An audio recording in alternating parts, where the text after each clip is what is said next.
1-1, misses further outside. 2-1 with the fastball. And if you're Lopez here, game's not over, but you have to get on base for the heart of that order to give the Beacons any sort of chance. Good eye there. 2-1 from Alejandro. Lopez hits it out off the end of the bat. Shallow center coming in is Abar. Going out is the shortstop, unable to make the play. And Lopez is thinking about second, wisely holds up. You can't run out there. That was a terrible lack of communication there for the Pilgrims. Hit off the end of the bat, made it a difficult play to judge. That should have been Abar's ball the entire way. Absolutely, and that's one of the things we saw for the Beacons earlier a couple of times. Charlie Hughie, great communication, as we'll take another look at it. This time Abar and Attili's not with great communication. As you see, Attili's the one whose hat just fell off. Abar's got to call him off, but it doesn't look like Abar was going to get to it. No man's land, to say the least. Terry Doyle checks on Abar, who appears to be okay. Took a little bit of a collision there with Attili's. So the Beacons have one of the base runners they need this inning. Kyle Boudreaux takes a fastball, don't know where, for ball one. It's been a really inconsistent strike zone. It's been inconsistent for both sides, but not exactly the most ideal. 1-0 bounces away. Lopez, again, being a little bit more conservative. There is a lefty warming up for New England College just in case. 2-0 here. Boudreaux still looking for his first hit of the day. Walked his last time up, had a single hit yesterday. It's 2-1 now to Boudreaux, who is an extremely patient hitter. And a huge hole on the right side between first and second.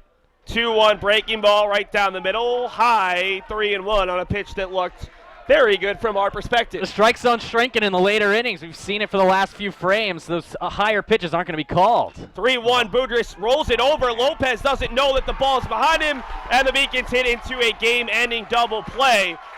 We will have a Game 3 in this Super Regional. New England College 2 in the bottom of the 8th. The Beacons unable to score on Alejandro. And UMass Boston takes their first loss at Monin Park since April the 3rd. The Beacons will need to bounce back and avoid their first doubleheader sweep at the hands of opponent. Otherwise, it will be New England College making their first run to the College World Series. Show you the highlights right now and wrap it up on this Game 2 webcast. Remember, for Game 3, you'll have to exit out and then head on to our Game 3 webcast link. That webcast should start right about 3:25, excuse me.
So the final score 6-4 as New England College wins Game 2 over UMass Boston. That means Game 3 will indeed be necessary, getting underway just prior to 3:35 p.m.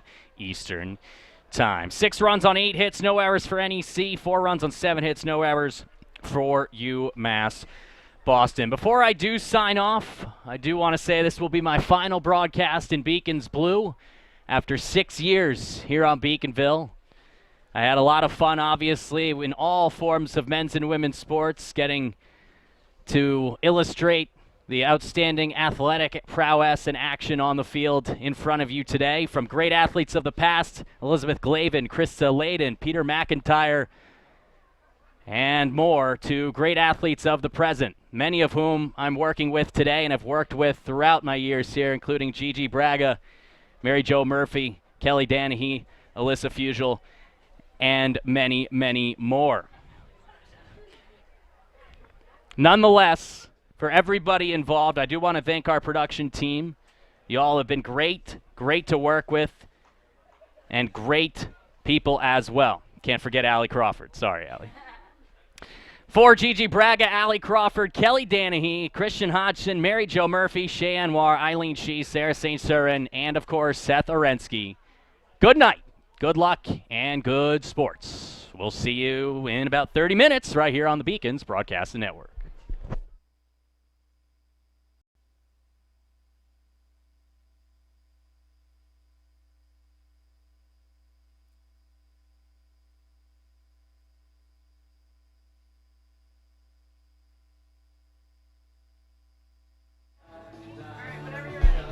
Hello and welcome back to Monin Park for game number 3, the if necessary contest, forced because of another bottom of the 8th in which the home team in the scorebook scored 2 runs. This time it was New England College, the visitors playing in the home side. Joe Maestu scoring on a wild pitch, and Alejandro Jimenez coming through with an RBI single in the same at bat to earn a 6-4 win, as UMass Boston and the Pilgrims, both teams with 1 loss during their postseason. The Beacons 8-1, their first loss. New England College took a loss last week in this same situation, needed to win 1 of 2. Lost the first game, came back and won the second. The Beacons will look to turn the tables here. My name is Seth Orensky, joined by Gigi Braga, who moves over 2 seats from the directing role to the color commentary role. Gigi, these 2 teams are about as evenly matched as we've seen all season long. 2 extremely close contests, and realistically, this game could come down to the pitching matchup and who can hit better with runners in scoring position. Well, Seth, let's turn this up a little bit. There we go. Well, I think this is what you want out of, a super regional. You want 2 teams that are going to be super competitive. We saw it in the Babson regional, and they won 2-1 against SUNY Cortland. And that's what you want. You want to put teams in the College World Series that are going to produce runs, and that's what these 2 teams have done here today. And when it comes, to the mound, it's going to be a battle of the Dylans. You got Dylan Champagne on the mound for the Pilgrims, and then Dylan Fashionpour, who's been tremendous here for the Beacons this entire season. And this is the game where you got to really dig deep. There's not a lot of room for mistakes and for errors. We saw the Beacons commit 2 errors in Game 1. Didn't see any errors from both teams in Game 2, and that's going to be crucial. But again, the wild pitches, the pass balls have really hurt both teams here in Game 2, and that's something that you're really going to want to limit come Game 3.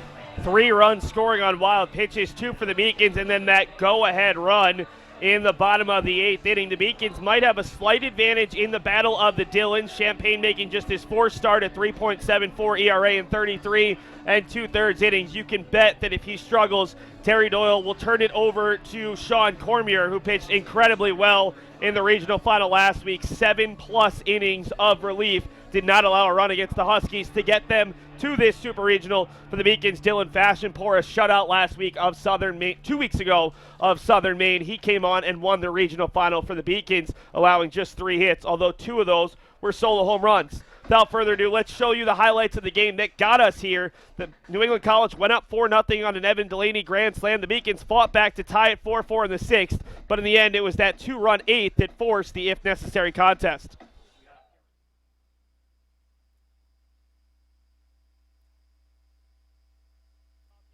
Long run for Catraro and Hughie, and it'll be Catraro making the sliding catch. And the 2-1 is hit hard over the head of Achilles. That's got a chance for extra bases. Abar quickly over to left center. He will make the throw in. It's wide of the bag, and Riley has an extra base hit for the second straight day. And a 9 contests. 2-1 showing bunt and unable to get down throw to third, and that one is in time. That was a very close call. Fred DeFrance might have had to be viewing it through the third baseman as the 2-2 catches the corner, 3-2. Balekit. We saw the strong arm of Herzog yesterday. Diving effort from Hugie was not that 4-run deficit. 0-2 bunts it, and it's a good one. Gottesman will have to field long throw. It is a one-hopper, and McCormick makes it. 2-2 offering from Gottesman. This one has a chance to get down. Herzog running over, and he will get there. That is the benefit of Nick Herzog. He covers an 10th. Herzog takes off on the first pitch. High fastball. Good throw. The tag is not in time. Nick bouncing away from Kites, who can't pick it up, and heading over to second base is Abar on a wild. Big pitch here. 3-0 to Jimenez with Morin awaiting on deck, and that just misses. Hitter in this lineup steps up already with the hit today. Hits it out to left. This has a chance to go. Looking up is Catraro, and it is 4-0 New England College. Walk, hit by pitch, grand slam, and Delaney has given the Pilgrims and their faithful a lot to cheer for here in the bottom of the third. Well, that's what happened. Batters hitting another batter and then giving up the no-doubter grand slam. 0-2, swung on and missed. Gottesman's first strikeout of Traro, the Beacons cleanup hitter. The 2-2 from Vargas, right down the middle, strike 3.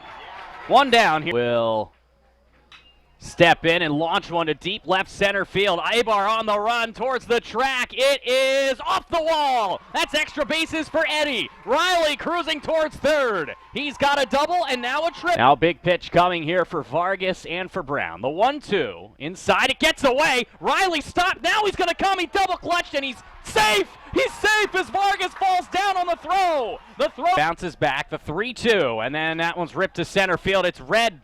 Poorly at first by Abar, but he has time to get back. Kites tagging and advancing towards third. A strong throw! And he just barely beats it in. It's come in a little bit. The 1-2, swing and a miss. He struck him out on a high fastball. Vargas thought they were. It's getting louder after that big punch out.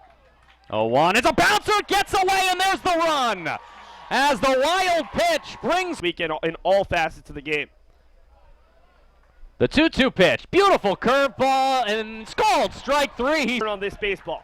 The payoff pitch, curveball, he rips it to left field. The Beacons are going to tie the game. 1 run will score, 2 runs will score. Second and third as Charlie Hustle delivers again for the 9th time in 10 games. A double for the Beacons shortstop, who silences the Pilgrims faithful and reties the game. It's 4-4 here in the 6th inning. Not devastating, but an inauspicious start. Here's the 2-2. Another curveball. This time he gets him swinging. The 0-1 to Abar. Sniped over on the right side. Rogers is going to have to get there. Tough play. The throw is not in time. Just a combination of looks back at Abar, who can fly at second. The 1-1. I'm not sure where that missed. Phillies, who is 0 for 2 with the sack bunt, hits it hard, and it's Josh Lopez making the jumping effort, and a couple. Walked 3 batters in the last inning and a half. And gets away, and that's going to be a wild pitch. Bounces back. Kites can't get it in time, and scoring is Maestu. You have to be able to trust yourself and your pitcher. Hit out to left. This is going to get down. It'll score 1 run. They're going to send Abar. Catraro will throw. It's cut off by Riley, and Abar wisely heads back. They apply the tag. 2-1 from Alejandro. Lopez hits it out off the end of the bat. Shallow center coming in is Abar. Going out is the shortstop, unable to make the play. And Lopez is thinking about second. Wisely holds up. You can't run. Welcome back to Monin Park. Already we've seen 5 teams punch their ticket to Cedar Rapids, Iowa. This is the lone series thus far that has been forced to go to a Game 3. Gigi Braga and Seth Orensky. And Gigi, it's not only a battle of the Dillons, it's a battle of the freshman Dillons. Champaign out of Newtown, Connecticut for New England College. On the other side, Dylan Fashionport out of Redlands, California. Very interesting matchup. Nerves could certainly play a factor in this contest. Both guys have had some pitching appearances in the postseason, but this is certainly the most nerve-wracking for either of these pitchers. Yeah, a little East-West Coast battle here. But you look at the innings pitched, and for Champaign, he's only gone 33.2 innings this season, where Fashionpour's got a little bit more experience under his belt at 54.2 innings pitched. So that could end up helping him. Obviously, we saw Fashionpour pitch in the regionals last weekend. Saw Champaign pitch as well. So, they got a little bit of postseason experience under their belt. And, it's game 3. You got to lay everything that you have here on the line, and, you figure it out. Whichever team wins advances to the College World Series, and then you can worry about your arm, next week. Let's take a look right now at the starting lineup. No changes for New England College, who is back to the road team. The home team in these battles has won each game. Abar, Jimenez, Morin, Delaney, Nunez, Atiles, Powers, Maestu, and Carey for the Pilgrims, who are looking to continue their improbable run. Underdogs in the NECC tournament, underdogs in the Southern Maine Regional, underdogs in this UMass Boston Regional, but the unranked Pilgrims have gotten this far. They're looking to go a bit further. Let's take a look right now at the Beacons' defensive lineup. Again, no changes. Catraro, Brown, and Herzog around the outfield. Riley, Hughie, Lopez, and McCormick the infield, with Kaides and Fashionpour an all-freshman battery. And Gigi, when we take a look at Dylan Fashionpour, he's got electric stuff, making his 15th appearance, 10th start, 6-2 with 54 2/3 innings, a 2.80 ERA, 45 strikeouts to 23 walks, 41 hits, 22 runs to 17 earned, 7.41 strikeouts per 9. The Beacons are 7-2 in his starts thus far in the postseason. 6 2/3 innings in the LEC tournament against Southern Maine, 4 hits, no runs, 8 strikeouts to 2 walks. Not quite as effective last week against Wheaton. That included that 96-minute rain delay. 6 innings, 3 hits, 3 earned, 3 strikeouts, and 2 walks, left with the lead, although he did allow a pair of solo home runs. And we'll see what Fashionpour can do here, where he has been so effective at Monon Park. Their opponent batting average against Dylan Fashionpour at 206. I mean, you see a lot of these New England College batters, they're hitting over, 350, almost near 400 for half of their lineup. He's going to face a couple of really good hitters and really good situational hitters. A big key for him is limiting. You see there 23 walks in the season, a 45 strikeouts. It's a great ratio to have, but he's going to have to keep those walks to a minimum. He can't allow any free passes to the Pilgrims, because they have a couple of, we saw it in game 2, they got a couple of people that can really make it hurt. Evan Delaney gets up with a couple of runners on base. He hit a grand slam in game 2. Who says he won't do it again? The story of that game for New England College was their patience. In the 3rd, when they scored 4 runs, walk, hit by pitch, grand slam. In the 8th, walk, single, walk, wild pitch, RBI single. Realistically, it was the Beacons' control issues between Gottesman and Rogers that allowed New England College to score the majority of their runs. Teams keep the same uniforms, the Beacons in their blacks, New England College in their whites. We are underway in game number 3 of this Super Regional as the first pitch from Fashionpour, a fastball that misses outside to Christian Abar, the leadoff hitter for this Pilgrims team. Abar, a senior center fielder out of Pawtucket, Rhode Island, stands at 5'10". Takes another fastball just outside. Our home plate umpire for this 3rd contest is our assistant crew chief, Matt Kane. Our crew chief, Mike Lum, is at first base. Drew Hoagland moves from the plate to second base, and Keith Peterson is over at third base for this massive contest. 2-0, fouled off the mask there of Kaides, 2-1. Always good to get that first strike. We saw it a lot last weekend in the regionals, jitters, especially from freshmen and sophomores, and wouldn't be surprised to see Champaign and Fashionpour struggling a little bit in this first inning. Yeah, but once you get past this first inning, I mean, it's super big. You got a lot of seniors in this Beacons lineup. You got a senior third baseman at shortstop, a right fielder. Really, guys, even at second base, that can calm you down and help settle you a little bit. 2-1 moonshot hit up on to shallow left center. Hughie fighting the sun and makes the play. One other thing, you talk about Fashionpour having more experience. This is his 6th start this season against an NCAA tournament team in 10 total starts. He pitched 3 times against Southern Maine, beat them 2 out of 3 times. Also helped the Beacons defeat Keystone, a 4 seed in the Trinity Regional, and defeated Wheaton last weekend in the regional final. So this is a guy who has pitched against top-tier competition. What a great way to combat the at-bat that Ibar had there. You go down, 2 balls, no strikes, and then you get him to pop up to your shortstop. That's a great way to start the game if you're Dylan Fashionpour. Brings up freshman Alejandro Jimenez, who fouls off a pitch. He had the big at bat, a wild pitch that skipped past Kides and then delivered an RBI single. Anderson Jimenez, excuse me, I'm getting confused with my A names. I have the right amount of letters, just not the right name, as it's hit out to center. Brown a couple steps, and it's been an easy start here for Fashionport. The Beacons could use it after they had rallied from a 4-0 deficit, but Joey Rogers losing his control. The Beacons kept him in for probably one, maybe two too many batters. And by the time Joe McGuire came in, they were trailing by 2 in a game-ending double play, a 3-6 end of the contest, and forced this game 3. So it brings up Connor Morin, the big lefty bopper at first base. First pitch to Morin, breaking ball on the outside half. Sophomore out of North Andover, Massachusetts, 6'3", attended North Andover High School. Guy who was just 1 for 7 in 9 games as a freshman, hitting .351 as a sophomore. The count now even at 1-1. Well, for Fashionport, any pitcher really, you love to see the strikeouts every game. Try to get into double-digit strikeouts is, what you aim for. But you got to be happy with 2 pop-ups here in the first inning as well. Hard fastball, just a bit too inside, 2-1. Beacons have used their bullpen less than New England College has, although New England College had a complete game from Nick Powers on Fridays. That pitch is out, 3-1. You don't want to really face Delaney here with a runner on in the first inning. Don't want to face Delaney, period, after his grand slam, a no-doubter in the third inning, one of the top hitters in this lineup. 3-1, catches the corner as Morin was already ready to toss the bat. 3-2. To Morin as the Beacons look to get a scoreless first, something they weren't able to do on Friday with the Pilgrims in the visitor spot. 3-2, swung on a pitch outside. Fashionport, the big fist bump. That's what he's known for. And the Beacons set the Pilgrims down in order in the top of the first.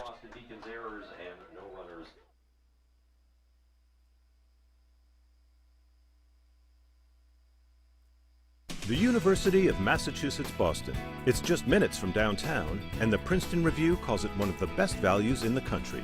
A nationally recognized institution of academic excellence and research, UMass Boston offers more than 150 undergraduate and graduate programs, 16 Division III sports, and more than 100 student organizations. To learn more about the opportunities waiting for you at UMass Boston, visit in person or online.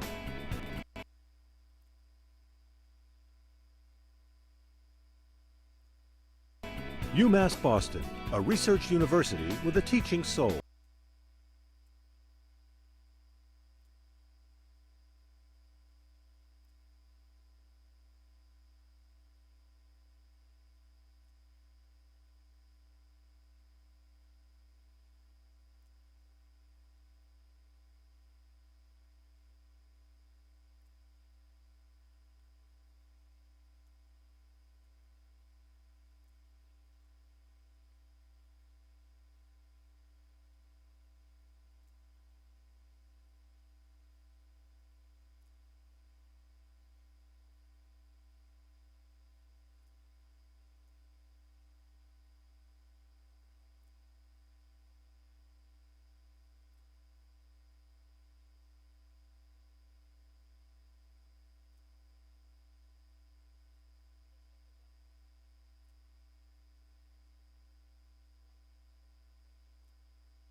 See Dylan Champagne out there for the first time in this series, freshman in Newtown, Connecticut. 11th appearance, 4th start, 2-1 with 3.74 ERA, 5th on the team with 33 2/3 innings, 2 saves, which is actually second on the team, 32 strikeouts to 13 walks, 32 hits, 22 runs, 14 earned, opponents hitting .242 against him. The team is 7-0 when he relieves and 1-2 when he starts, so that's not a great stat if you're an NEC fan. He has started all of his games recently. On the 7th of April, went 4 innings against Salve, allowed 5 earned runs. On the 16th of April, he went 7 1/3 innings, 108 pitches, 6 hits, 4 earned runs, 12 strikeouts to 2 walks against the Owls. And then against Southern Maine last weekend in the regional final, 5 2/3 innings, 14 hits, 6 runs, just 2 earned, 3 strikeouts and a walk. Allowed 2 home runs and 100 total pitches. gave up 2 home runs in 5 2/3 after allowing just 2 home runs in his first 28 innings. And a first pitch strike to Nick Herzog, who has not been able to carry success over from the Super Regional.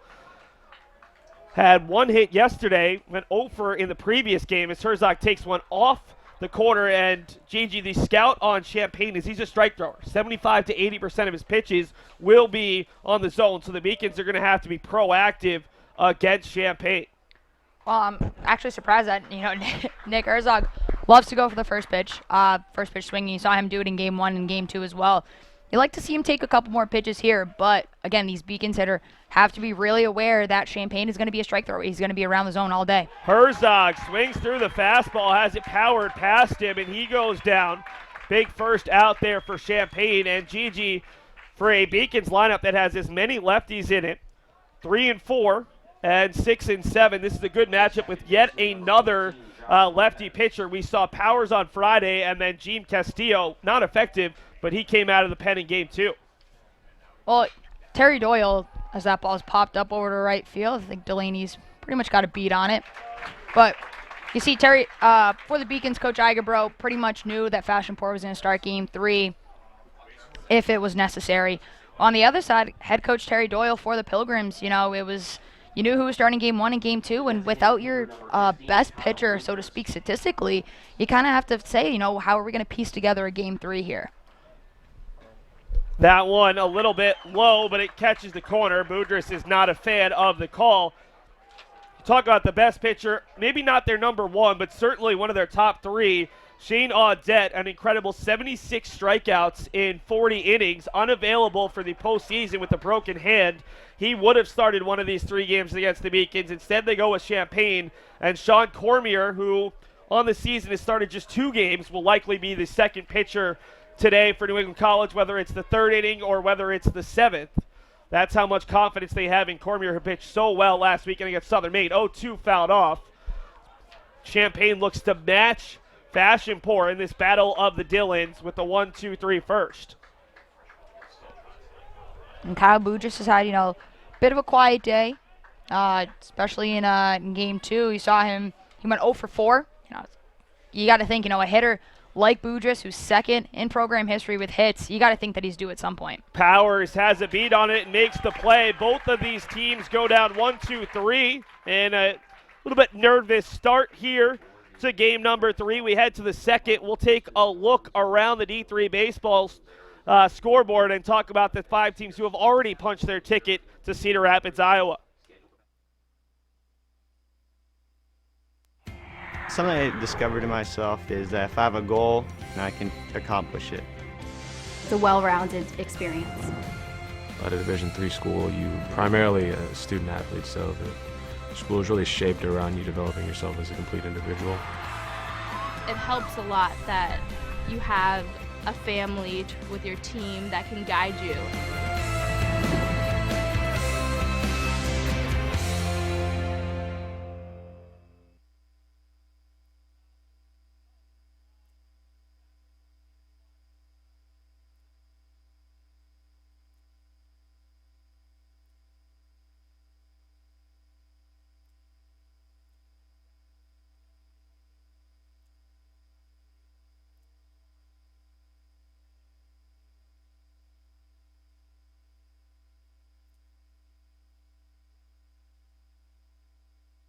Here's a look at the teams that have already punched their tickets. Johns Hopkins, Babson, Heidelberg, Washington and Jefferson, and Webster.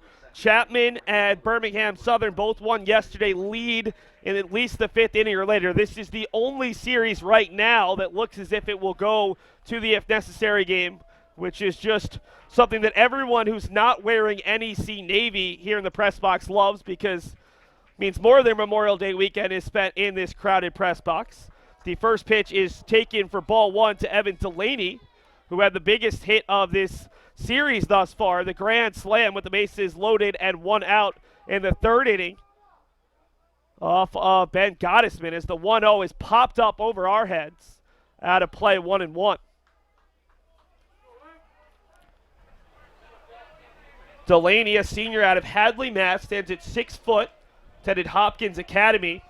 UMass Amherst transfer who did not play there as a freshman. 2017 NAC Player of the Year, 2018 First Team All-Conference as a senior, despite putting up eye-popping numbers, only earned Second Team All-Conference honors in the New England Collegiate Conference, making his 128th appearance and start as a Pilgrim.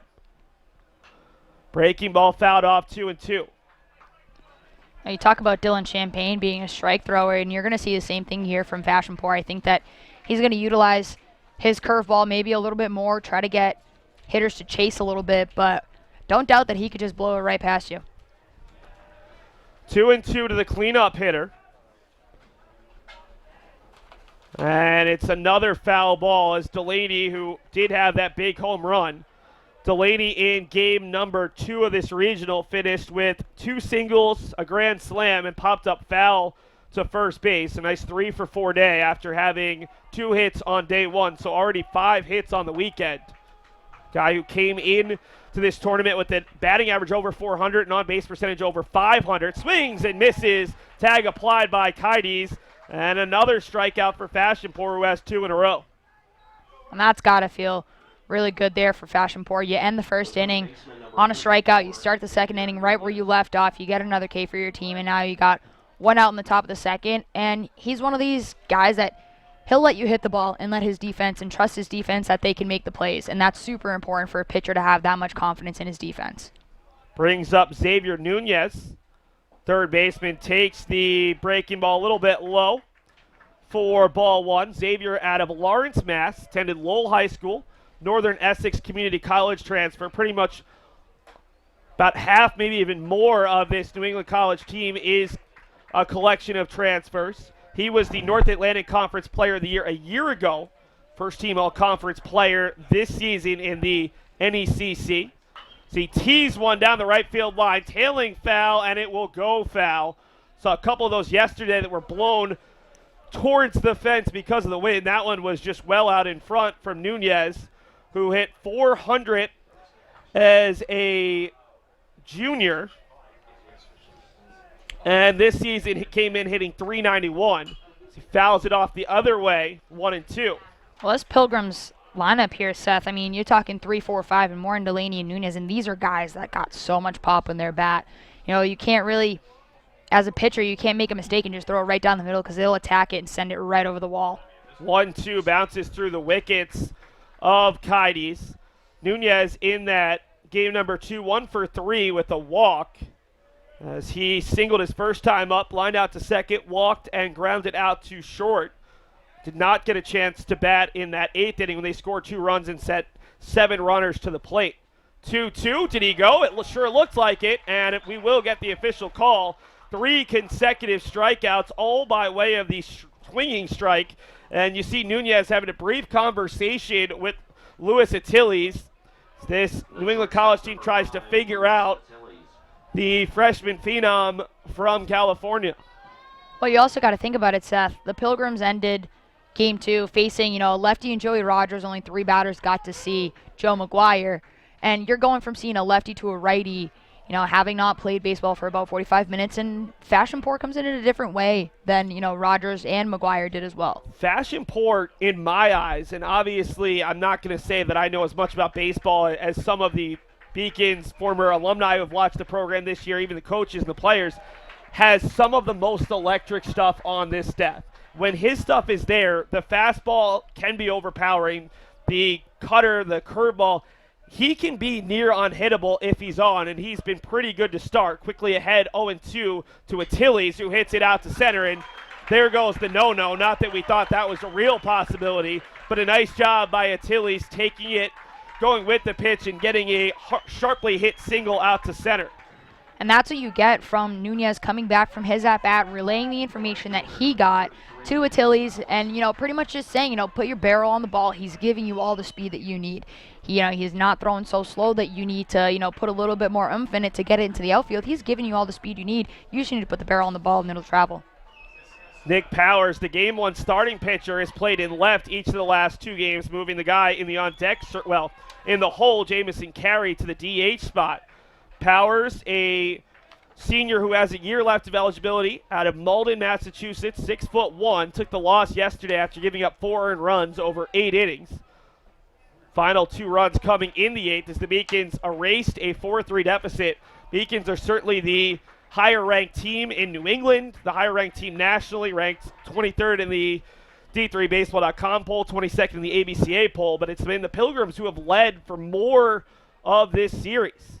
Beacons really haven't led much as there's a check swing. Did he go? He did. 1-1 on another nasty breaking ball. 1-1 to Powers, who has not hit nearly as much as he did a year ago when he went 18 of 60. He came in, 18 of 60 this year, hit more the previous year, but still named an honorable mention all-region player from D3Baseball.com because when he does hit, came into the weekend hitting .364 with good pop, a .705 slugging percentage. And you don't see that very often, at least in, Division III baseball, where a pitcher can also hit for himself. I was actually pretty shocked when in Game 1 you see him on the hill, and then, later that inning you see him up to the plate. Of course, Dan Mantoni, one of the Beacons' greats that we've seen the last couple of years, did it, but he was a rare breed for UMass Boston, two-way player. 2-3-1, misses low, and after retiring the first 5, the old broadcaster's curse, single with 2 strikes, a walk, and it'll bring up Maestu, who scored the game-winning run, coming in on a wild pitch after he had a difficult day behind the plate in game number 2. 2 pass balls and a couple wild pitches skipping past him to score runs. Now if you're Fashion Port and Coyotes, you really got to watch the speed that you have there on second. And you haven't seen New England College try to do a lot of double steals. Probably won't see it here again. But any pass ball, anything like that, you let runners advance those 90 feet, that could really change it, even here with 2 outs. Attili's the shortstop out at second base. Powers at first base after single and walk brings up Maestu. Sophomore out of Naples, Florida. The catcher stands at 6'2". Takes a pitch that looked low from up here, but he's given the benefit of the doubt. 1-1. We are trying to be as objective as possible, and to be honest, it's been a little bit interesting looking at some of these strike zones. A little bit difficult for these batters and even these pitchers to know exactly what is going to be called a ball and what's going to be called a strike, although we're very early in this contest. Not trying to call out Matt King because that was the first call I wasn't quite sure about. That misses out with the fastball, 2-1. That's something that the first time through the lineup, and you, as a batter, you have to watch, the previous batters, their at-bats, and you kind of figure out what this umpire is calling. Maybe they're calling low or they're calling high.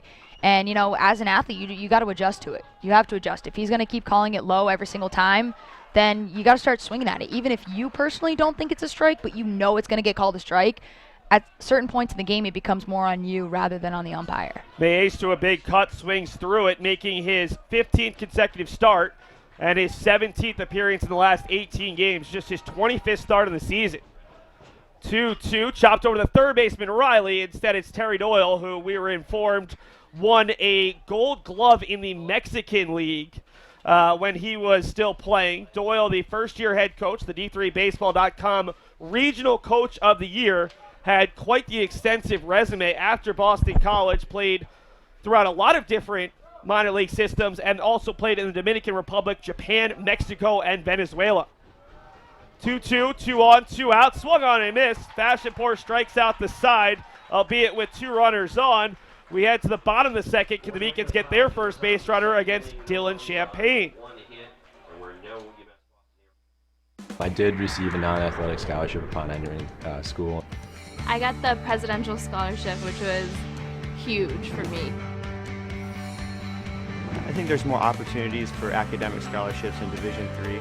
I did receive academic scholarships. Just being involved on campus, being a leader, all those things combined kind of get me recognized. It's a great experience for me.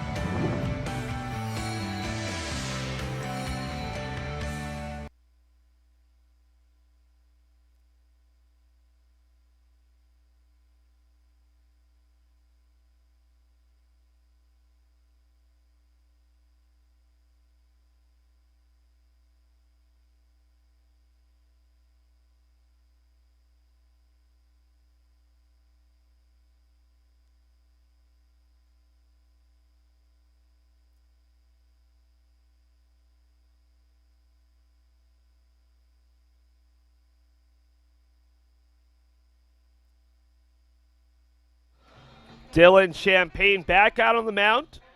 Was effective in the first inning. Strikeout on Nick Herzog, followed by a fly out to right and a fly out to left. He'll face Nick Cacciaro, Eddie Riley, and Danny Brown.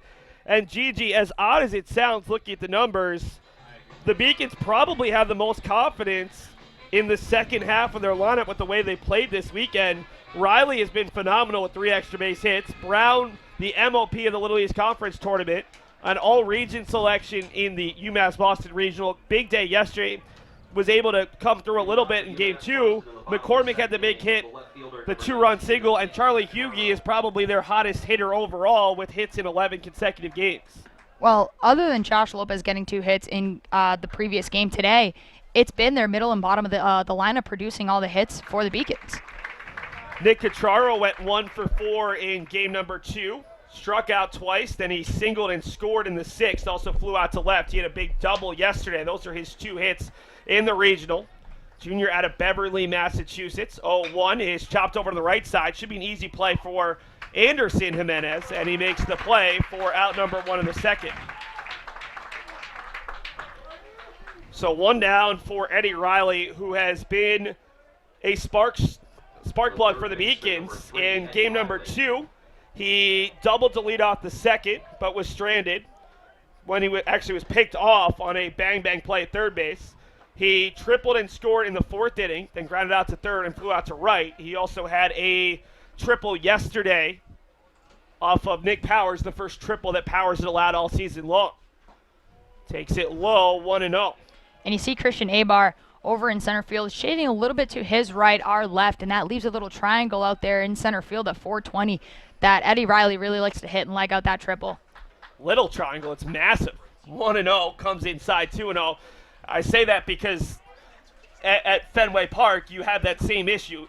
No matter if you're the 3 fastest guys in all of baseball, there's still going to be some room to find just because of the awkward dimensions and deepness. As Riley looks like he's got another extra base hit, hits it hard. Powers is running hard, but Riley can fly. Powers picks it up and won't even try to get it in. And for the 4th time this weekend, Eddie Riley has a big inning opening extra base hit. He has been starting a lot of rallies for this UMass Boston team. And starting off an inning, even though you got 1 out with Cacciaro grounding out, but still starting off getting that extra base hit really puts the pressure on the defense because now, even if Danny Brown grounds out, you advance the runner 90 feet and you put McCormick in a great position to get an RBI. Riley now has 5 hits on the weekend, also reached on a walk. 5 for 8 as Brown hits it. It's caught there by Morin on a hop. It'll move Brown over on a sharply hit ball, and we'll see Ryan McCormick come up with the runner at third base for the first time in this elimination contest. And again, the runner advances 90 feet. Next thing you know, on a wild pitch or a pass ball, Eddie Riley can easily score, and then you got a 1-0 game. Already has scored twice this series on a wild pitch from third base, but has also been picked off twice as there's a first pitch strike from Champagne at the knees to Ryan McCormick on the outside half. McCormick walked twice, also grounded out to the first baseman, the pitcher. So 0 for 2 with a pair of walks. He had the 2-run single in the 8th yesterday that won it for the Beacons 5-4. Takes it on the outside half a little further. McCormick has not loved the strike zone, but he's going to have to get a little bit more defensive. Champagne has hit his spot with each of his first 2 pitches. McCormick, the junior first baseman out of Cumberland, Rhode Island. 0-2 misses further outside. Guy who has been a little bit of a jack of all trades throughout his career. As a freshman, he was the backup catcher, came in, played a little bit of left field. As a sophomore and all-region catcher this year, has had to play first base for about the last month and a half because of an injury to Kyle Boudreaux, who has stayed on as the DH. The 1-2, McCormick hits it off the middle. Jimenez diving stop, can't get there. And the Beacons, with a fist bump from McCormick, have the first lead of the day. It's 1-0 on Ryan McCormick's RBI single. And again, you talk about Eddie Riley starting off this inning with that double out to left field. Lets him advance. All you need is a little bit of, run production from the bottom of your order. And now, you got Nico Kites up with a runner on first. McCormick doesn't have the greatest speed, but as long as you can keep the line moving here, the Beacons might have some momentum. Huge for UMass Boston to score the first run after New England College led or was tied for the entire game, too. Kaides fouls it off the opposing catcher's mask. Let's take a look right now. That single just barely getting underneath the dive of Jimenez. You see there a great approach by McCormick, and again, Jimenez, great effort there, but just gets right under his glove. And even if he got it, I know the throw from second's a little bit, closer than from short or third base, but the speed of McCormick, he's got a little bit of speed on him. He might have been able to beat that out. Kaides looking to come through. He was hit by a pitch, singled, flew out to right, and struck out looking. 1 for 3. Game number 2, scored a crucial run for the Beacons with his legs. Scored the Beacons' first run in that game. In the contest, he singled in the 5th, took second on a pass ball, tagged from second on a ball hit to center, just barely beat the throw, and then scored on a wild pitch. He also was stranded at third after being hit by a pitch in the 6th. The 1-0. Kaides hits it over the head of the shortstop Achilles. McCormick will head to third. Abar the throw. It's going to be late, and he throws it offline, allowing Kaides to move up the second end. It brings up the hottest hitter in the Beacons lineup, the 9-hole hitter, Charlie Hugie. Yeah, big boy Chuck here coming up. He had a huge double, 2-out double in game 2 to, give the Beacons the tie. But again, Ryan McCormick read that ball so perfectly. It stayed in the air for a little bit, for a little longer, but he read it perfectly, picked up his third base coach, and he had no doubt that he was going to get to third base there. Ibar with a great throw, though, just a little off the mark.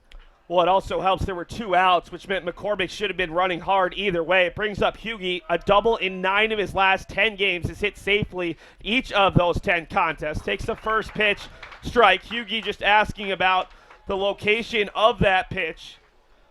We have nicknamed him Charlie May up here in the press box because of how well he has hit not just this May, but through each of the last 3 years. As he makes his 4th consecutive NCAA tournament appearance, has started every NCAA game over the last 4 years. Hits it hard off the glove of Champagne. This is going to be a tough play, and it will score a run as Charlie Hugie extends the hitting streak. And Charlie has now hit safely in 12 consecutive contests. Well, you call him Charlie May for a reason, right? And that's the approach that he had there. He wasn't necessarily trying to muscle out, a double. You know that he's got power, but just getting your bat on the ball, creating, putting a little bit of pressure on that defense, and with the speed that Hugie has, even if Champagne, fielded that cleanly, a little bobble here or there, would have made for a really close play at first base. This is the Beacons' largest lead of this regional. They led 3-2 yesterday and 5-4.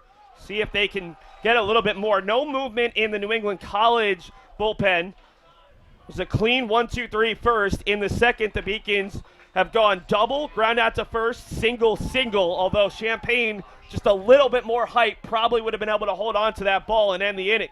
So now runners at the corners for Herzog, who has been scuffling. Herzog chops that one foul, 1-1. He struck out swinging, overpowered by a fastball back in the first. And let's take a look at that RBI single from Hugie.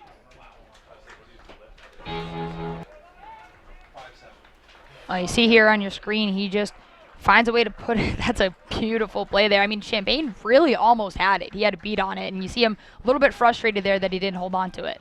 Just off the corner, 2-1. A good start for UMass Boston, who again, outside of their loss to Brandeis in their season finale, a game that a lot of the players said they just didn't have a lot of emotion for after sweeping on Senior Day, Beacons team had not lost since early April. 2-1. 2-1. Herzog hits it out to center. Abar coming in, and he will not make the play. It gets underneath the glove. Another run will score. Herzog takes off for second. The tag is in time, but the run will score. UMass Boston a 3 spot in the bottom of the second, and they lead by 3 through 2 frames.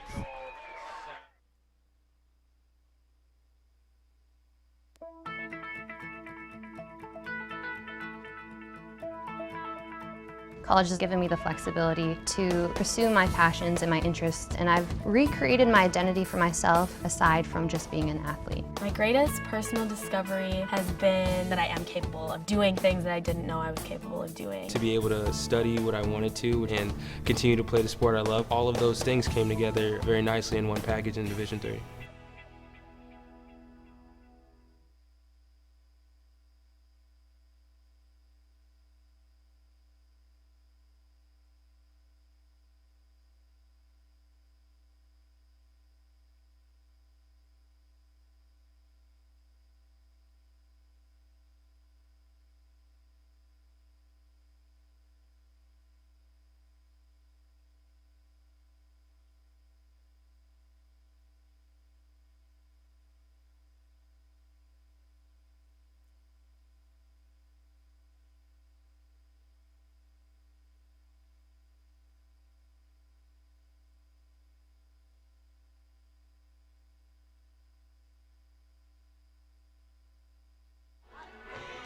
And we'll take a quick look at how all 3 runs happened there for the Beacons in the bottom of the second inning. You see it all starts off here with Nico Kites. It's a shot right over the shortstop's head. Allows McCormick to go on to third base. He gets into second base easily there. As we'll come back to live action real quick, and we'll show you those other 2 runs that hit by Charlie Hugie and Nick Herzog. So now Fashionport pitching with the lead, something that he had the other day against Wheaton last Sunday. The Beacons, after that long 96-minute rain delay, scored 4 runs in the third. Big swing and a miss from Jamison Carey, the 9-hole hitter.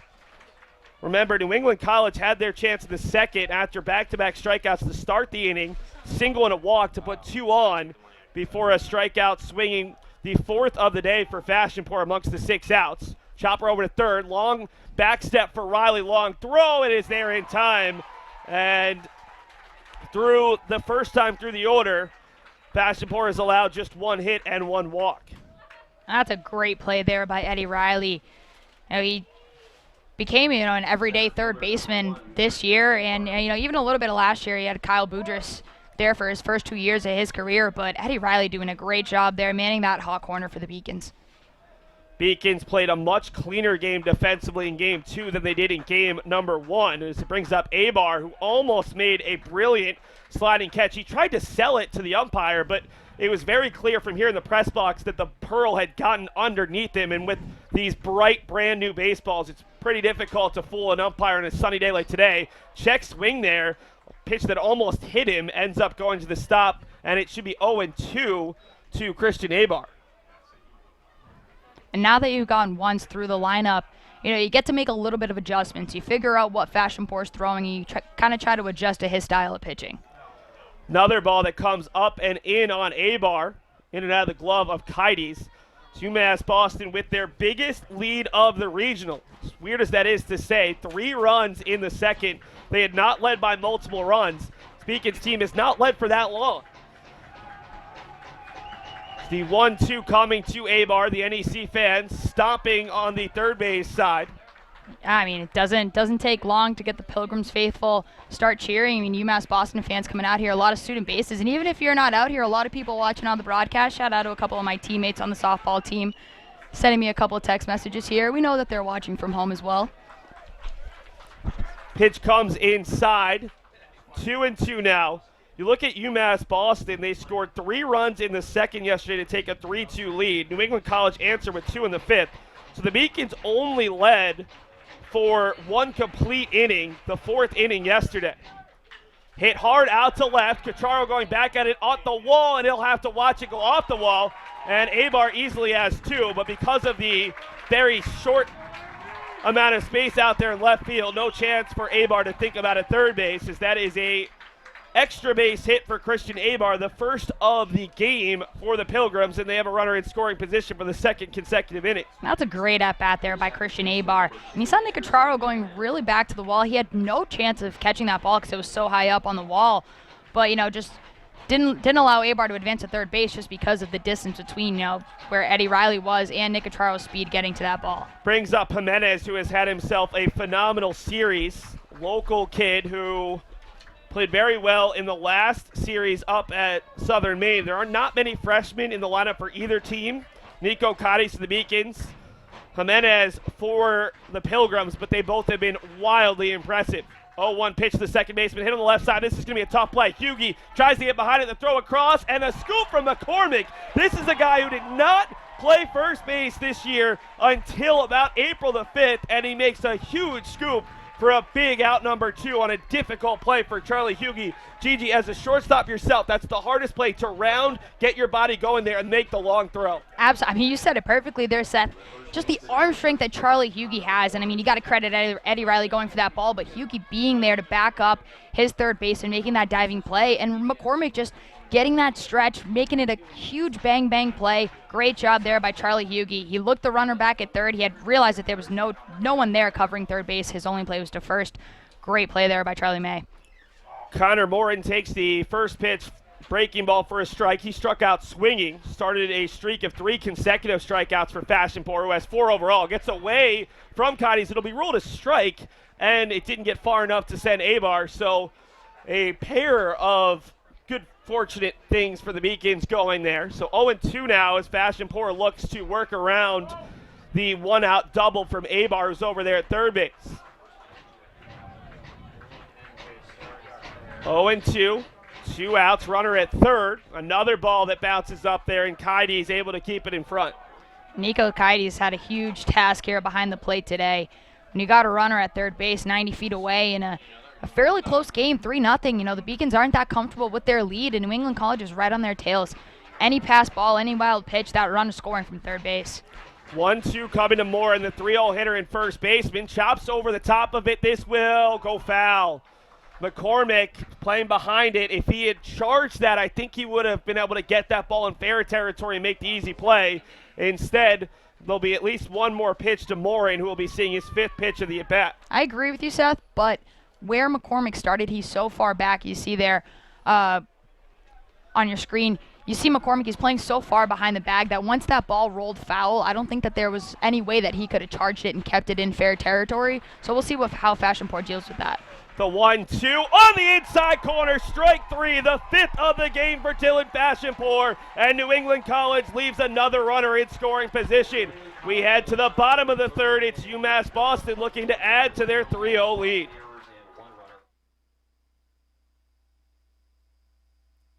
I did receive a non-athletic scholarship upon entering school.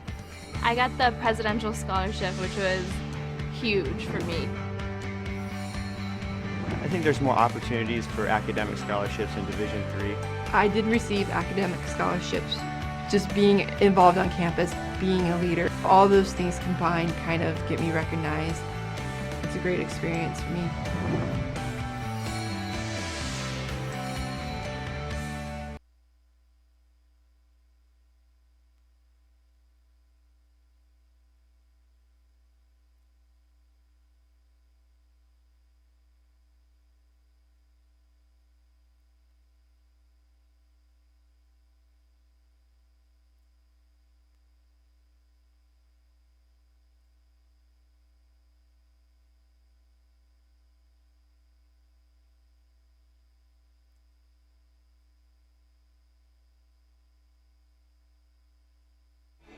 Let's take a look at those two great defensive plays by the Beacons with the runner at second and just the one out. First, the play by Hughie and then the strikeout.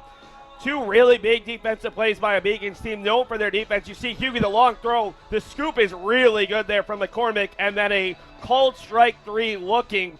Great location, and apparently we're getting that low strike again after not getting it in game number 2.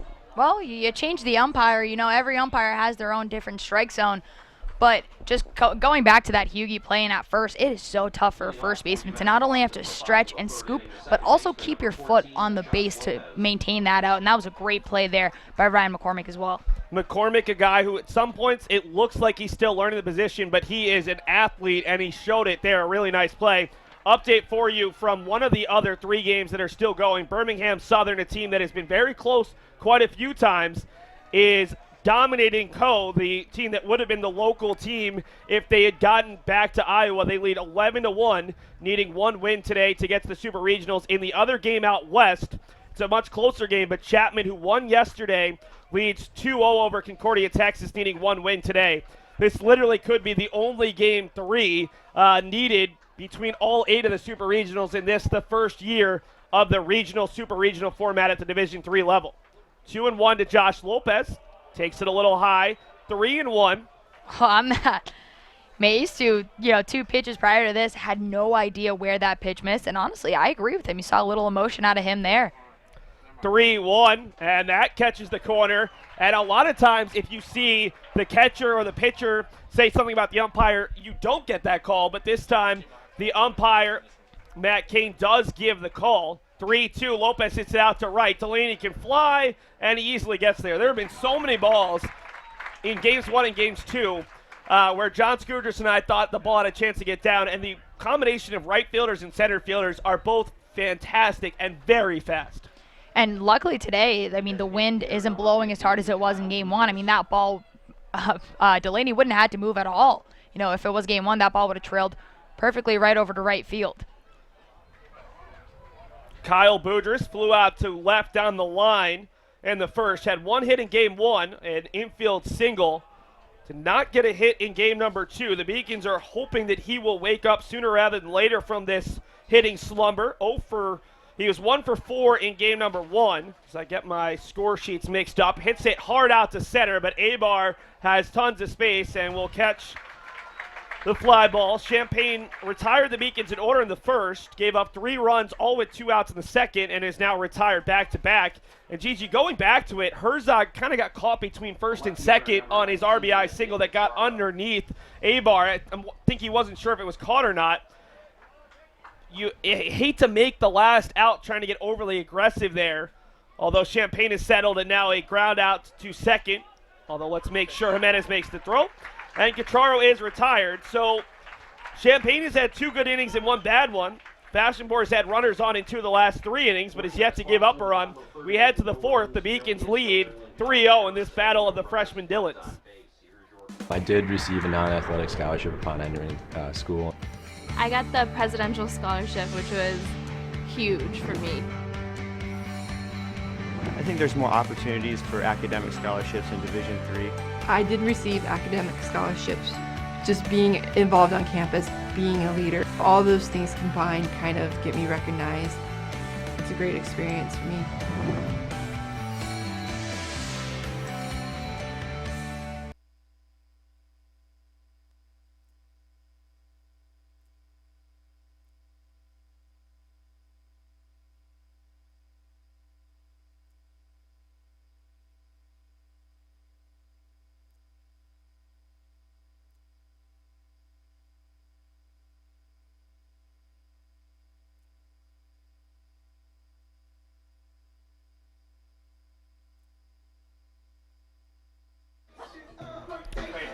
Top of the 4th inning, 4-5-6 for the Pilgrims, who find themselves in their biggest hole of this Super Regional. I can't say this postseason because they dropped the 16-4 contest to Southern Maine in last week's game number 6 of the Southern Maine Regional, game number 1 of Championship Sunday. Beacons dropping their first postseason game earlier today after winning each of their first 8. Trailed by 2 for the first time this postseason. The first pitch to Delaney. Breaking ball misses down and away. Delaney had the biggest hit of game number 2. A grand slam after Gottesman uncharacteristically lost the strike zone in a big way. 1-0. A lot closer, but no salami there. And this time it's the Beacons fans who are unhappy with our umpire. Well, you talk about Ben Gottesman losing the strike zone a little bit, but Dylan Fashpor has been all around that strike zone. He struck out 5 of the 12 batters that he's faced, and we're only here in the 4th inning. He's already thrown 55 pitches, which is not a great sign because that's probably going to cut down on his innings, but 34 strikes to 21 balls. 2-1 now to Delaney. Definitely like to get Fashpor through 5, even 6 if you can. Trey Mendoza threw 26 pitches today, but you know he's coming back if it's a close game in any ways. The 2-1, a little bit low, 3-1. Fashpor did walk a batter. That came in the second when he got the first 2 batters to strike out, then allowed a single to Achilles and a walk to Powers. New England College has put 3 runners on the last 2 innings, but they've all been stranded as Delaney hits a moonshot out to left. Catraro can only look up, and Fashpor doesn't give up a lot of hits, but when he does, recently they've been solo home runs as Delaney leads off the 4th with his 2nd home run of the day, 9th on the year. That's a team lead, and Delaney trying to help extend his career a little bit. The senior with a massive shot, and it's a 3-1 ball game. What a day for Evan Delaney. You hit 2 home runs in 2 back-to-back games. I mean, super regional games. That's ginormous, and both of them over the monster. I mean, Monin Park is a replica of Fenway Park, and just to hit 2 absolute moonshots over the ball. I mean, this guy, you know, he's on one today. Yeah, and remember, the Monin Park mini monster is 27 feet. The one over at Fenway Park is 37 feet. I think that would have been over at 47 feet with how high that got. Didn't go all that far because it was just a higher hit ball than a deeper ball, but certainly would get out of most fields. That is home run number 9 for Delaney and his second and third home runs of the postseason. 1-1 to Nunez, misses, 2-1. Now, Fashionport did give up solo shots last weekend to Jared Sharkey and Nick Raposo, but was able to settle in and keep the lead. It's been pitted to a 3-0 lead here after the Beacon scored 3 with 2 outs in the second. Catches the corner, 2-2. And every single home run that Dylan Fashpor has given up has been a solo shot. He's only given up 3 on the season, and they've all come within the last week. And they've all been to right-handed hitters. 2-2 to Nunez, who hits it softly over to McCormick. That's a nice way to bounce back. McCormick thought about giving it over, and in the end tags it. And we talk about McCormick making the good plays at first, but that's one of those nerve-wracking plays. Not a great amount of communication there, and in the end, they do get the out. At that point, you just gotta, you gotta trust your speed there, and you gotta read the speed of the runner as well. You don't want to put any more pressure on your pitcher than you have to, or confuse a little bobble here or there. Just step on the bag, and we got 1 out here already in the inning. Louis Attiles, the Roxbury, Mass native, singled with 2 strikes and 2 outs in the second, hits it hard to the same spot. Brown coming in, and he makes another diving catch. Downtown Danny Brown has been impressive in the outfield all postseason long, and he robs Louis Attiles of what could have been his second hit of the game. And Danny Brown is such a great defensive player. You talk about his offense all the time, comes up in clutch situations, but he's also one of the fastest outfielders that this Beacons roster has. And not even that, he loves to dive for balls. You saw it yesterday in Game 1 as well. Nick Powers worked to walk his first time up. The former St. Joseph's College of Vermont Fighting Saint takes the first pitch for a strike, 0-1. 0-1 with 2 outs. That's a little inside. Seems like a little bit of a conundrum. When you think saintly, you don't exactly think of a warrior, but it's an odd little small USCAA school. They're not your traditional NAIA school or your traditional JUCO. They play in a very small non-NCAA conference, as the 1-1 is chopped foul. 1-2 to the ace and left fielder for this New England College team. Fashionport looking to get out of the inning with just the 1 run. It was a moonshot from Delaney, but trying to keep it at 1. Dylan was recruited by UMass Boston former assistant coach James Cordes, who was Dylan's freshman high school coach out in California. Nice little connection that helped the Beacons end up with Fashionport, who loves Boston, Red Sox fan. He's heavily recruited, including by Stevens Institute of Technology. Their head coach, Kristaps Aldens, was the NCAA rep last weekend, and there's another strikeout for Dylan Fashionport. His 6th strikeout, second in a row, an inning-ending strikeout looking, and it's just the 1 run for the Pilgrims in the 4th. We'll take a look at a number of highlights from this inning and then take a commercial break. We've got the homer and the diving effort from Brown as UMass Boston leads it 3-1 through 3.5.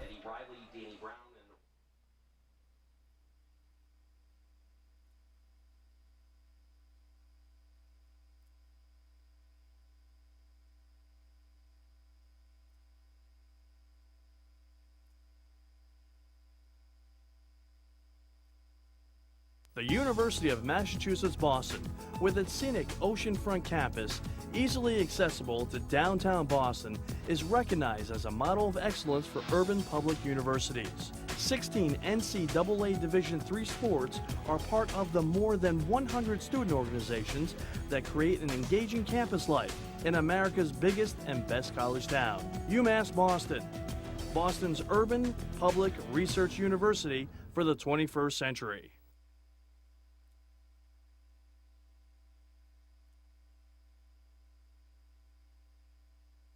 Division III allows you to give yourself to other things. Having that free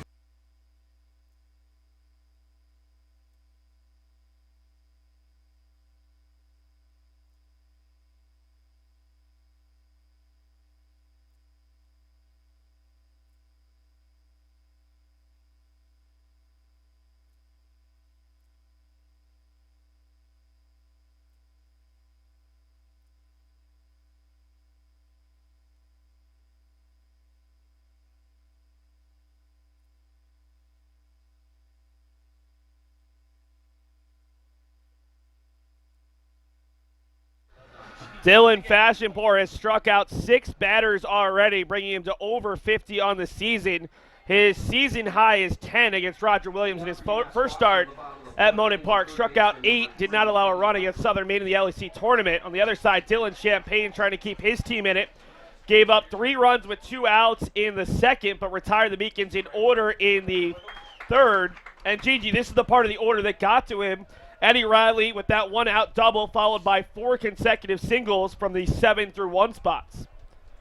And that's what this Beacons lineup can do. I mean, we talk a lot about, Nick Herzog and his offensive prowess, but it's the bottom of this Beacons lineup that'll really put the pressure on you.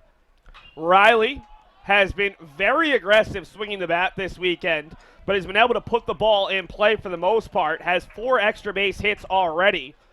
Came into this contest on the weekend 4 for 7 with 3 runs, a double, and 2 triples.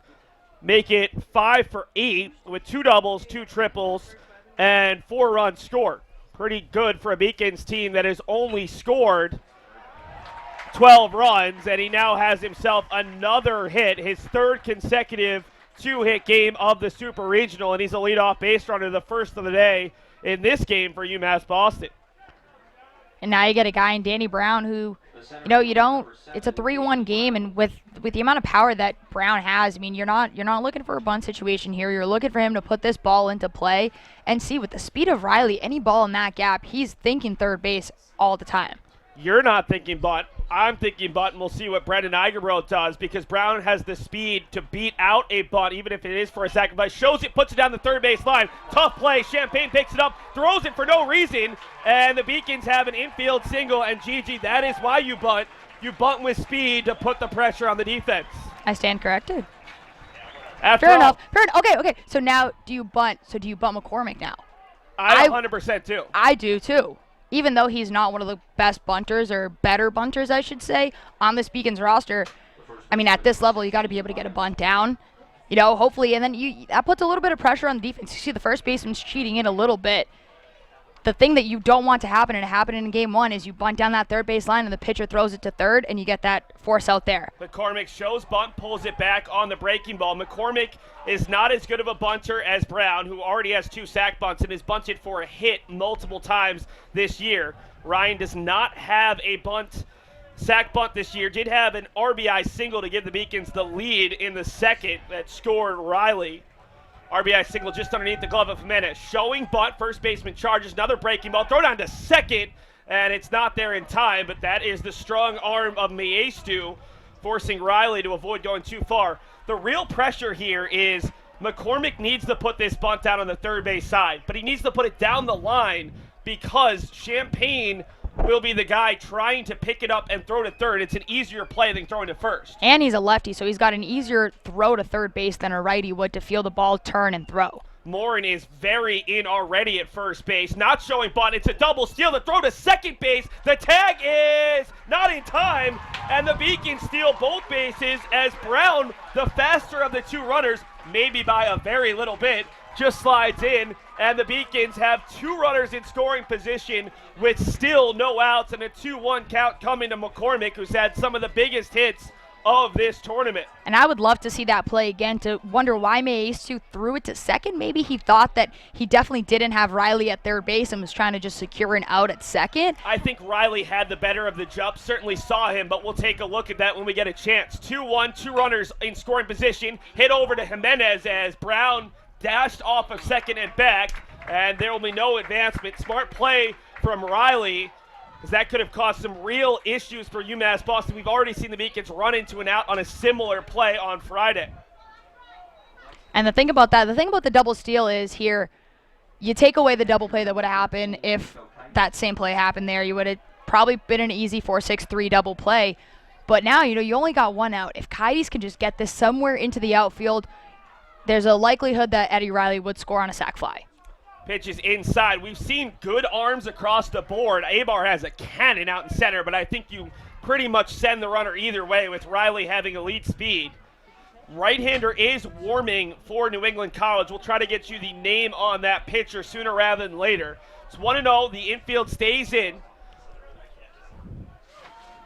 Champaign a look back at second, and it's taken high. Kaides a single over the head of the shortstop, and let's take a look at that double steal. You see Riley was further ahead, and that was a close play at second base. I also think that Nunez wasn't covering third base. I think that Riley got such a good jump that if Mayestu had thrown it to third, there was a likelihood that ball would have ended out in left field because Nunez wasn't on the bag ready for it.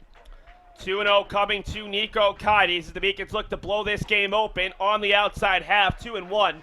My name is Seth Dorensky, joined by UMass Boston softball shortstop Gigi Braga. So if anyone knows about covering on a stolen base, you would know far more than I. 2-1 with one out. Beacons with back-to-back singles to start the inning. I guess you know a little bit more about bunting, situational bunting, than I do, Seth. 2-1 bounces up there. Nice stop by Mayestu. I wouldn't say no more about it, but as a lefty slap hitter, you're essentially bunting every time.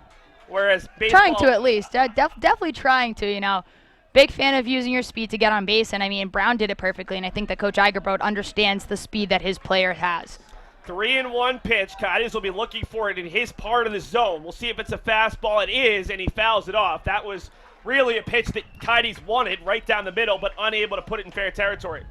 And a full count here, you know, your pitcher, you got first base open, but with Charlie Hughey on deck, he's a guy that you really don't want to face, especially with the bases loaded and only one out. And no surprise, it's Sean Cormier who pitched those final 7+ innings against Southern Maine last weekend in the regional final, going 7 1/3, allowing 4 hits, 2 walks, 4 strikeouts on 61 pitches in 7 1/3 innings. So a very efficient outing against Southern Maine. He left the bases loaded a couple times. He had runners at first and third with no outs. His defense picked him up.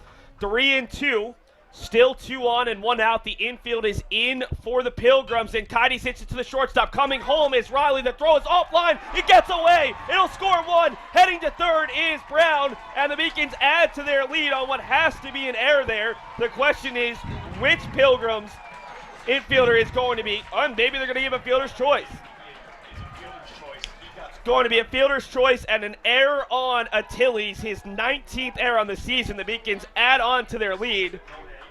It'll be an RBI for Kaides, and the Beacons have extended the lead to 4-1. Once again, a 3-run lead for the Beacons as they get one right back after the Delaney solo shot in the top half of the inning. And if we could take a look at that play again, I think Achilles' throw looked, I don't know why it was Mayestu trying to hold the base there. It wasn't a forced play. Let's see. He threw that pretty into the ground. I think it would have been tough even for Mayestu to have gotten that ball and try to apply the tag there. Eddie Riley going as soon as he heard contact. And little errors like this start to pile up here for New England College. You only have 1 out. Now you got runners on the corners.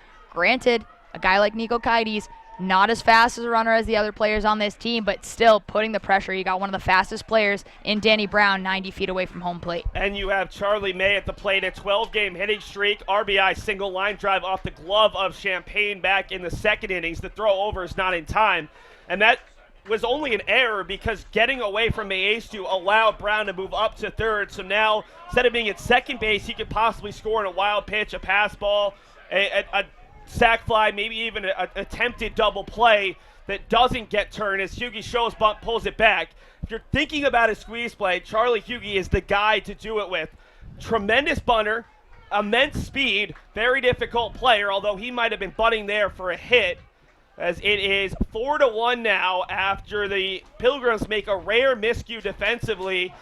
The throw was there in time. It should have gotten Riley, who was going on contact, but a throw towards the first base side that Mayestu couldn't hold on to. Hit out to center. Abar heads back. It'll be a sac field attempt, and here comes Brown. He'll easily score, and the Beacons have their largest lead of the Super Regional. It's 5-1.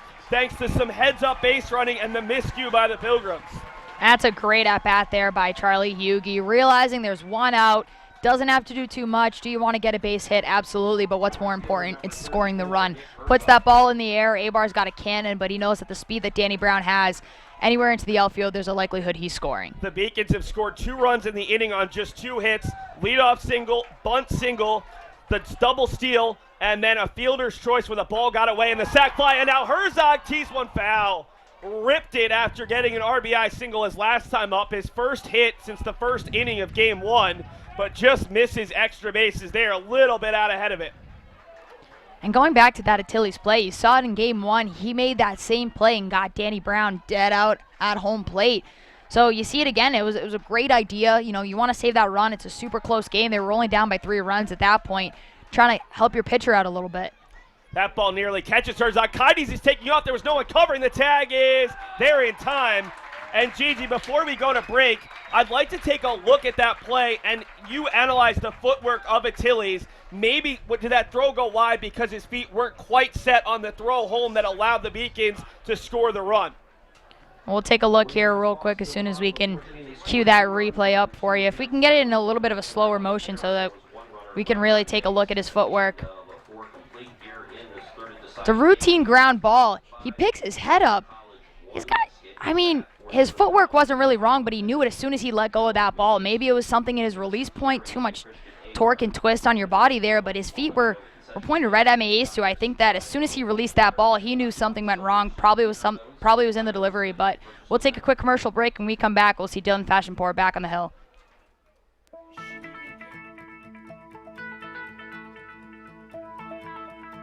College has given me the flexibility to pursue my passions and my interests, and I've recreated my identity for myself aside from just being an athlete. My greatest personal discovery has been that I am capable of doing things that I didn't know I was capable of doing. To be able to study what I wanted to and continue to play the sport I love, all of those things came together very nicely in one package in Division III.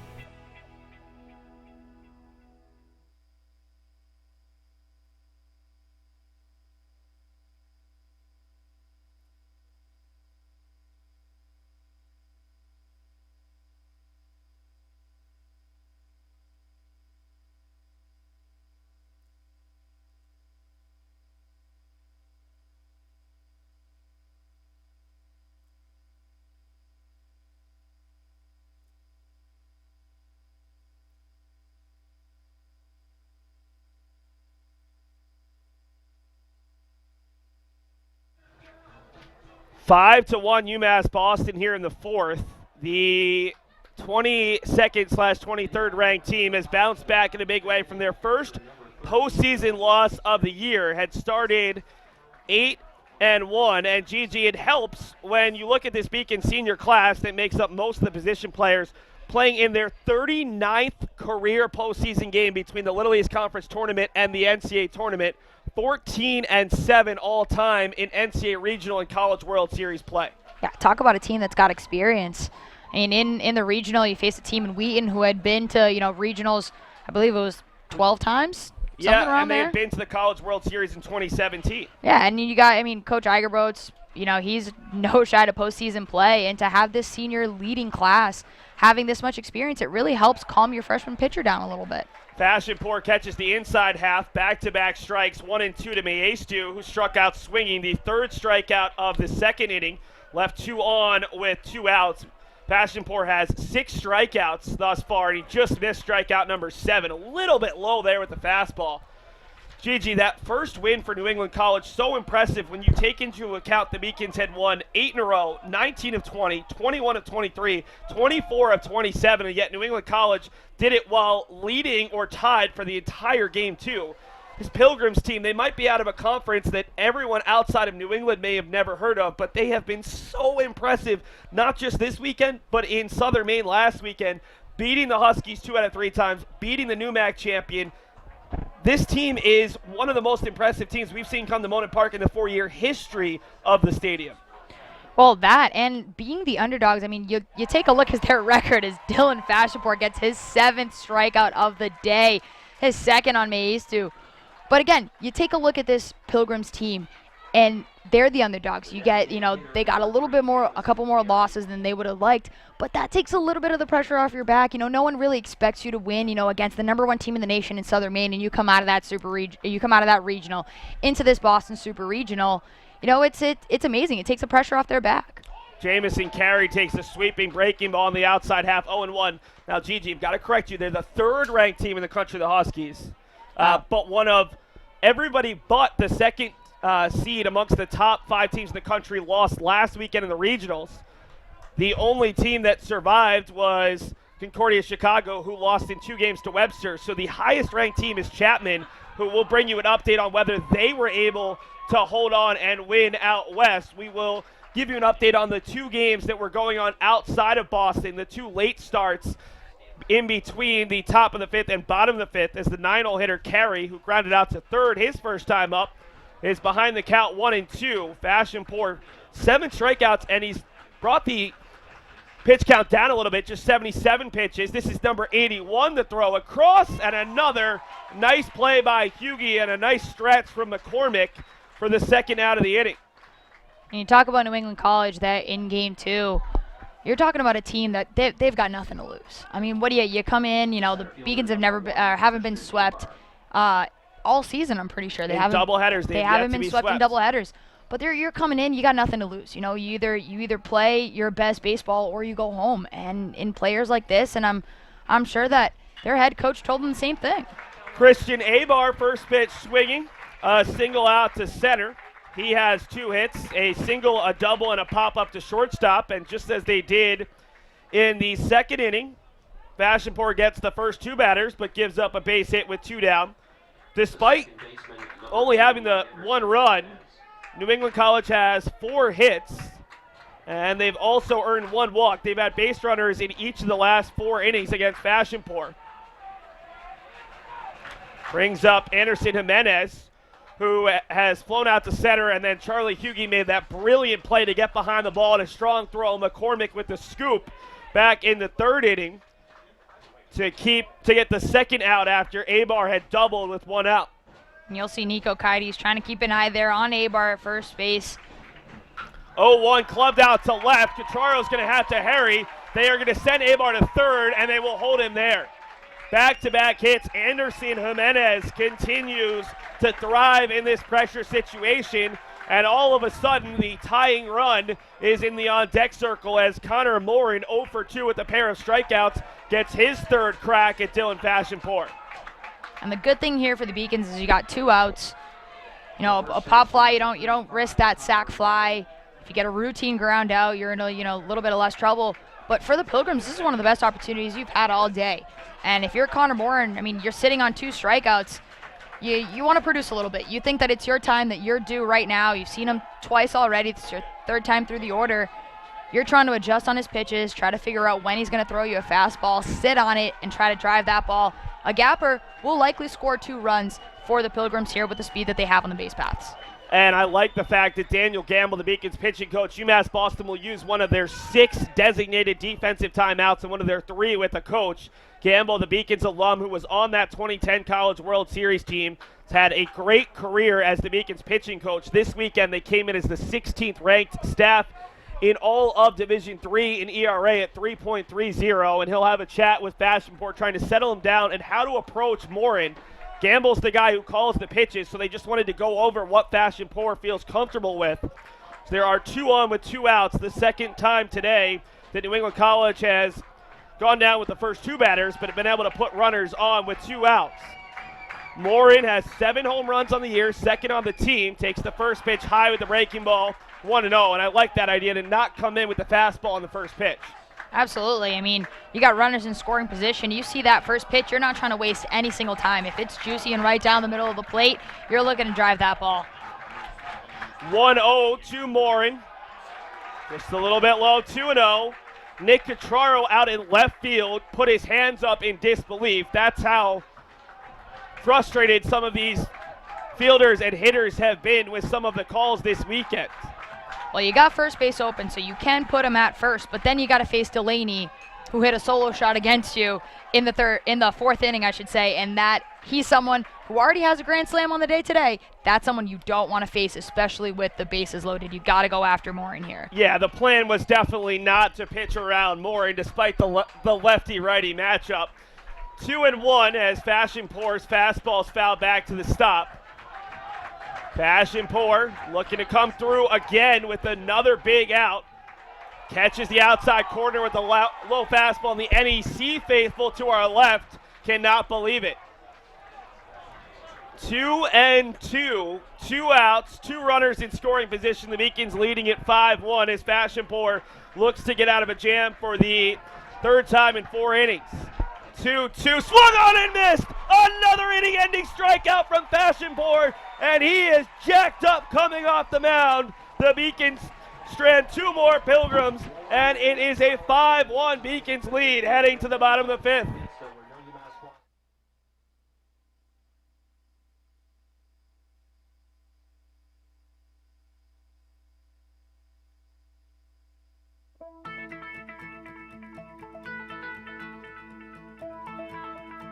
College has given me the flexibility to pursue my passions and my interests, and I've recreated my identity for myself aside from just being an athlete. My greatest personal discovery has been that I am capable of doing things that I didn't know I was capable of doing. To be able to study what I wanted to and continue to play the sport I love, all of those things came together very nicely in one package in Division III.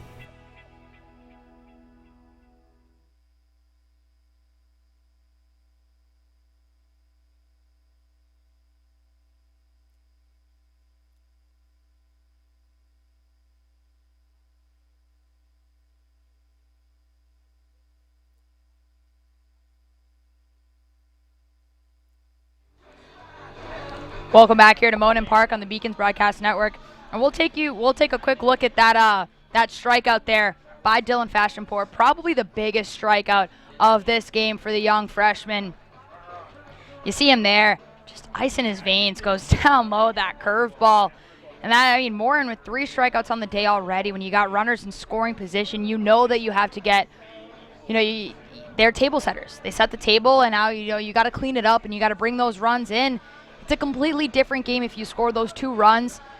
It would have been a 5-3 game here in the 5th inning. Instead, you're down by 4 runs, and as the innings go on, it gets a little bit tighter and a little bit closer, and it puts a little bit more pressure on your pitchers to have to, pitch pristine innings and not allow these Beacons players to score any more runs. New England College has had their chances. They have stranded 5 runners through 5 innings, including 2 in the 5th and the 2nd, in which Fashionpore got a strikeout to end the inning. Fashionpore has struck out the final batter of the 2nd, 3rd, 4th, 5th, and even the 1st.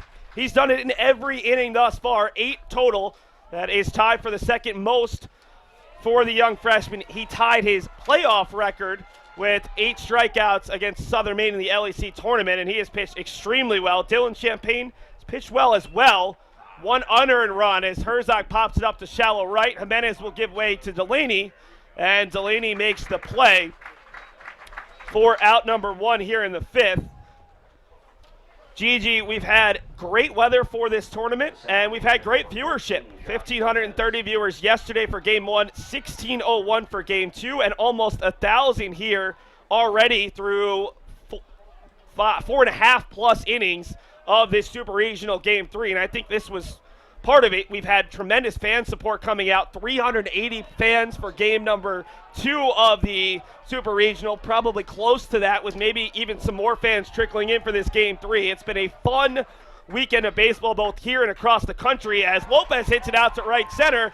Delaney will get there quickly and keep Lopez to a single base as he has his first hit of Game 3 and his 3rd hit of the day. And I know a lot of UMass Boston fans, especially student athletes who, it's pretty late in May. We just finished finals yesterday, but, a lot of them went home, caught a flight home, and if this was a week earlier, I'm sure you would have seen a lot more fans here at Monin Park. Kyle Boudris looking for his first hit of the day, has flown out to left down the left field line to end the first, flown out to center his last time up, hit it hard, but just so much space out there. How about some drama out in California? Concordia, Texas tied the game at 2-2 in the 8th. Chapman, the home team who won Game 1 yesterday, has a runner at second with 1 out with a chance to head to the College World Series and punch their ticket. 0-1 coming to Boudris with a runner on first. Boudris hits it the opposite way, foul. 0-2. The Beacons with crooked numbers in the even numbered innings. 3 in the 2nd, 2 more in the 4th, as UMass Boston took advantage of an error on a fielder's choice that really helped the Beacons in a big way, scoring 2 different runs. Riley beating a throw that, or able to come home because the throw was offline, and then Brown tagging from 3rd after advancing to 3rd on the air. Boudris takes it off the corner, and then a fake throw to 1st causes Maestu to lose the helmet, but I don't know how that wasn't a strike, as it's now 1-2. Personally, I think that looked a little bit outside. You saw Maestu set up, more on the outside part of the plate. At the same time, that pitch has been called prior in this game, so I understand the upset, little upset there from the Pilgrims fan. You as well, Seth. 1-2 with 1 out. Boudris hits it up the middle. Should be playable for Abar, who's got a long run, tailing away from him, and he'll make the play.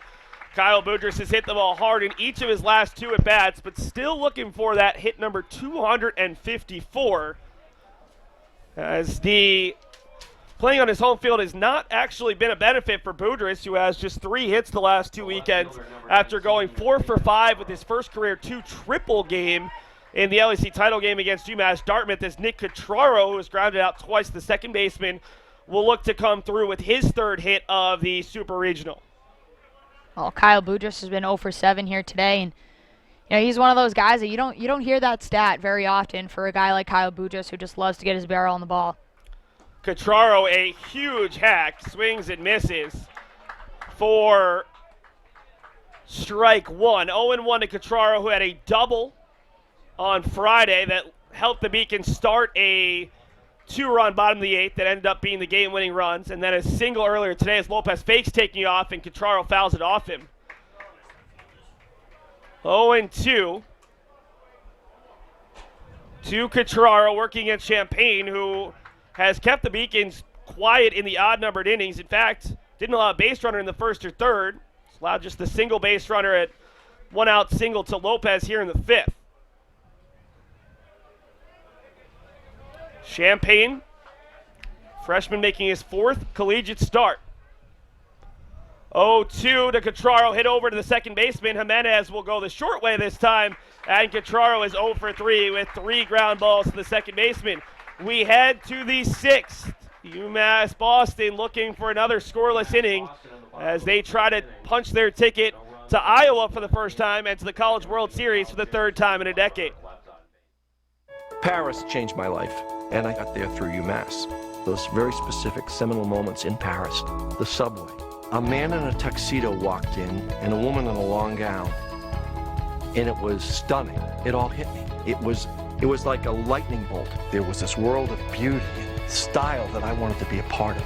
That was the beginning of the journey. And that all came through the University of Massachusetts. And that was really a key moment for me. That's one of those moments you never forget.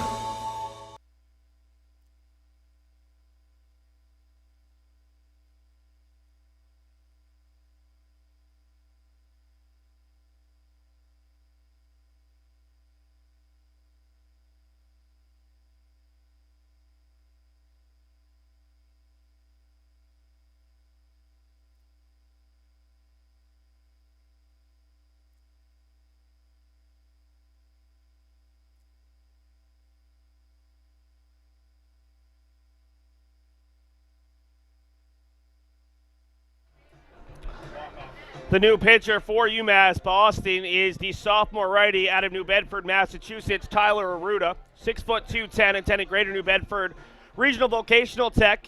Started the LEC championship game against UMass Dartmouth, 5 innings, 4 hits, 2 runs, 0 earned, 5 strikeouts, and no walks.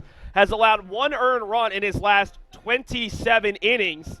Pitched on Friday against New England College, coming on for Fernando Burgos after 5 innings. Same exact situation today.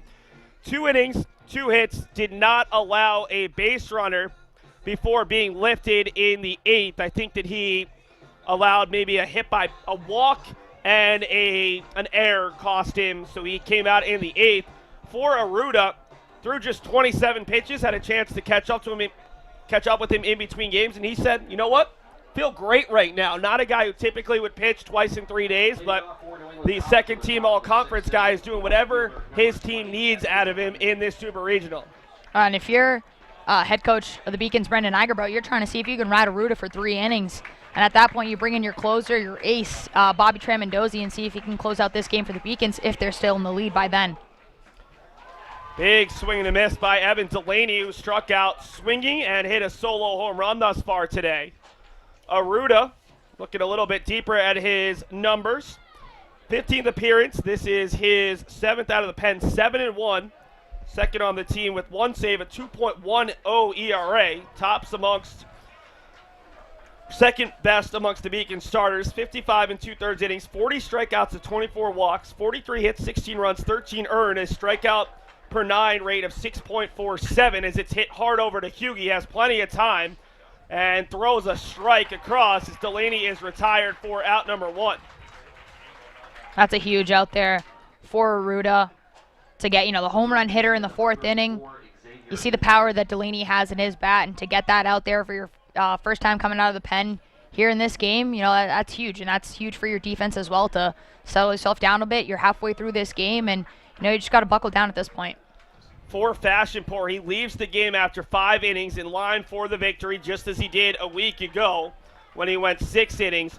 5 innings pitched, 5 hits, 1 run, 1 earned, 8 strikeouts, tied for second most in his collegiate career versus 1 walk, 89 total pitches. Hit hard out to right center, long run for Herzog, but again, he covers so much ground it makes it look easy, and Nunez is retired.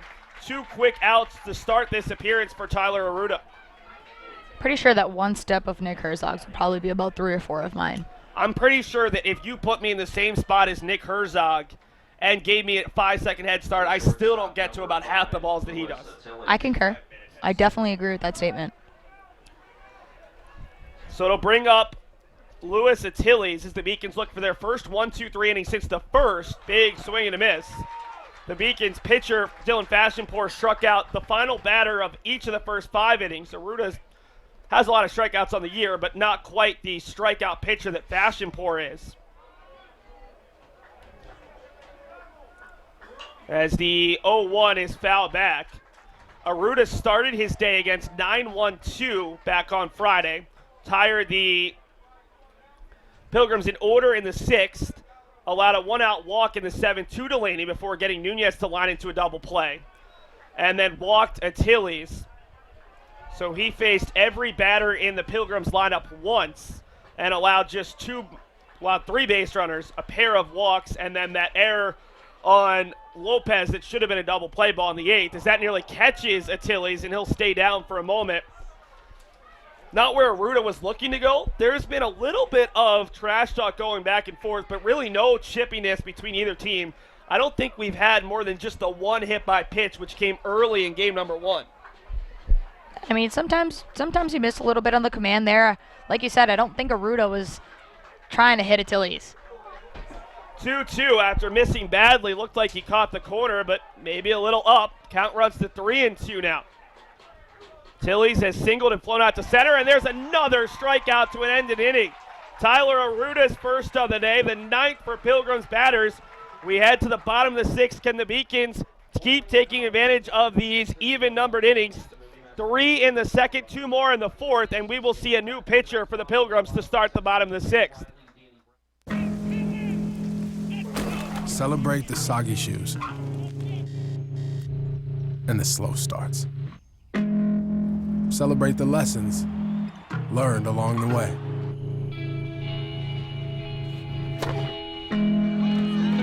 These are the wins. Not the shiny, nail-biting kind. These are the last a lifetime kind.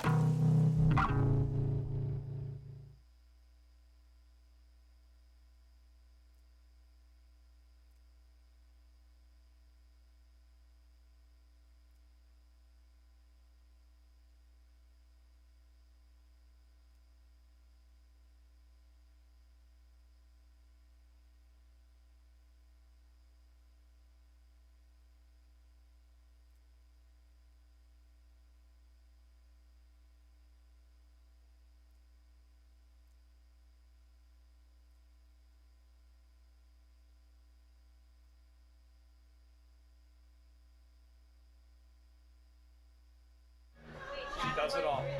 One-woman show. Sean Cormier is the new pitcher. Pitched incredibly well out of the bullpen last week.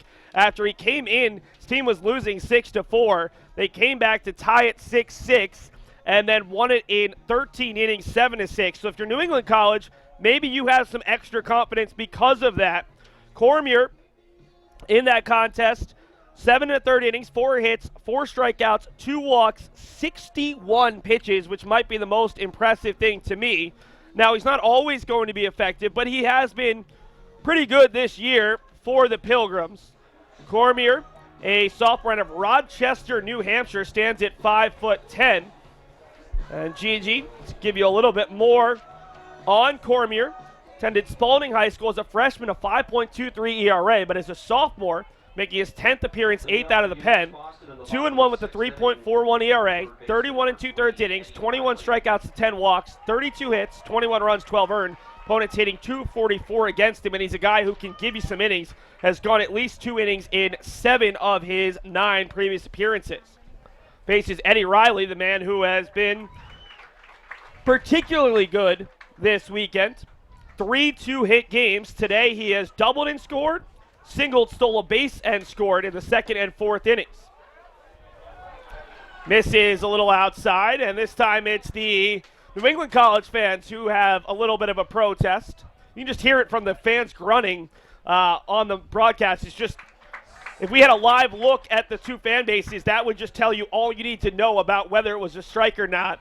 Been very audible in their view of certain calls. It's the 1-2 to Riley. It's hit out to right center. Abar, it has a beat on it, and Riley is retired for the first time in this contest. Now 2 for 3 as Danny Brown steps to the plate. And you see both coaches here going to their pen. I don't want to say early. I mean, you get great work out of your pitchers. You know, even though Champaign allowed 5 runs, you know, I believe 2 of those were unearned, or 1 was unearned. So, you know, you still get great work out of Dylan Champaign and Dylan Fashionpour. I mean, crazy with all the Ks that he had. Brown puts a bunt down the first base line, or what's the equivalent of it, or third base line, down the equivalent, and it ends up going just foul. Otherwise, Brown, who had a bunt single his last time up, would have reached once again. He grounded out to first his first time up to move Riley up to third, and then put down a bunt, stole second, moved to third on the error on the fielder's choice, and scored on a sac fly for the Beacons' 5th run. Brown hits it out to left. Under it is Powers, just has to wait for this ball to come out of the clouds, and he makes the play for out number 2. Now, we're supposed to get rain this evening. I don't think we'll have any issues right now, but Gigi, it seems like we are getting a little bit more cloud cover, and it's getting a little cooler here at Monon Park as we reach the 5 o'clock hour on the East Coast. I mean, I've put my sweatshirt on today, and I was debating wearing shorts because of how hot it was this morning. I mean, you wake up, it was noontime when game 2 of this Super Regional started, and it was, you know, pretty close to 70 degrees, if that. And now, I mean, especially being on the harbor here at Monon Park, you know, you get that wind chill in, and these surrounding buildings, you know, provide you with a lot of wind as well. Cormier just misses on the outside half, 1-1. He's retired the first 2 batters he's faced. For Champaign, a final line of 5 innings, 8 hits, 5 runs, 4 earned. Did not walk a batter and struck out 1 through just 63 pitches. But I think at this point, you turn to Cormier hoping that he can get you zeros, because Champaign, while he pitched well, did give up 4 of the 5 runs earned. The 1-2 as McCormick takes it down low, 2-2. Gigi, it's official. 7 of the 8 Super Regionals have gone final. We're the last game going. We'll bring you an update on those last 2 Super Regionals and all the teams who have made it in between the 6th and the top of the 7th. 2-2 to McCormick. Swings. It goes in and out of the glove, and they're going to say McCormick caught a piece. McCormick had an RBI single to score the first run of the game for UMass Boston, the second, and then grounded out to second to not move up either runners. There was a runner at second and third with no outs. Fouls it down the first base side, and Jamil Moquette picks up the E3 first base coach as he couldn't quite keep it in front. Moquette, a former Little East Conference Player of the Year, who was drafted late in the MLB draft by the Baltimore Orioles, suffered a career-ending injury, came back, has been an assistant coach, and is finishing off his degree this spring. He will graduate next week as Jimenez picks it up and throws across. So a 1-2-3 inning for Cormier, who continues to be almost unhittable in postseason play. See what the Beacons pitcher Tyler Aruda can do in the 7th. We'll also have an update for you on those final 2 games that just went final.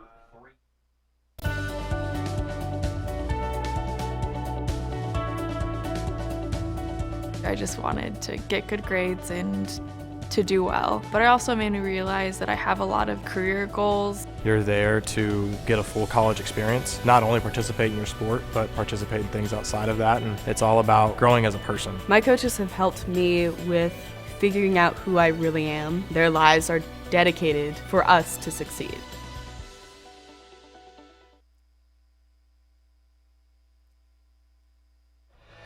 A pair of 1, 2, 3 innings in the sixth to match the first. A lot of base runners in between. Let's take a look at all of the other super regionals that have gone final. A lot of 2-0 sweeps. This is the only one that's gone to 3. Johns Hopkins a host, Babson a host. Heidelberg was a host despite being the lower seeded team in a lot of people's minds. Washington and Jefferson, the lone team to go on the road and sweep. Webster also did it, so there were 2 of the 7 thus far, and Chapman a walk-off win in the bottom of the 9th after being the road team on their home field yesterday. The top-ranked team in the, at least in terms of the D3 baseball national rankings. Chapman could be the number 1 seed next week, although Babson will also have an argument. They came into the postseason as the 7th-ranked team, and both of those teams have had phenomenal postseasons. Well, sometimes you save the best for last, you know, right, Seth? Well, we saw it at least in 2017 when UMass Boston was at the College World Series. The number 1 team was SUNY Oswego, and they were the first team eliminated. So certainly, even with the reseeding, that doesn't matter. If you get to the College World Series, you're a tough out. The Beacons were the 3rd seed at that 2017 College World Series, and they went 1-2, losing to 6-seeded North Central out of Illinois twice, including a heartbreaking walk-off loss on an error in the final game. And in between that, they defeated Wheaton, team out of Massachusetts, who was the 7th seed. 0-2 is hit hard out to right center. Long run for Brown and Herzog, and Brown makes it look easy. What can Brown do for you? Well, he can cover an immense amount of ground.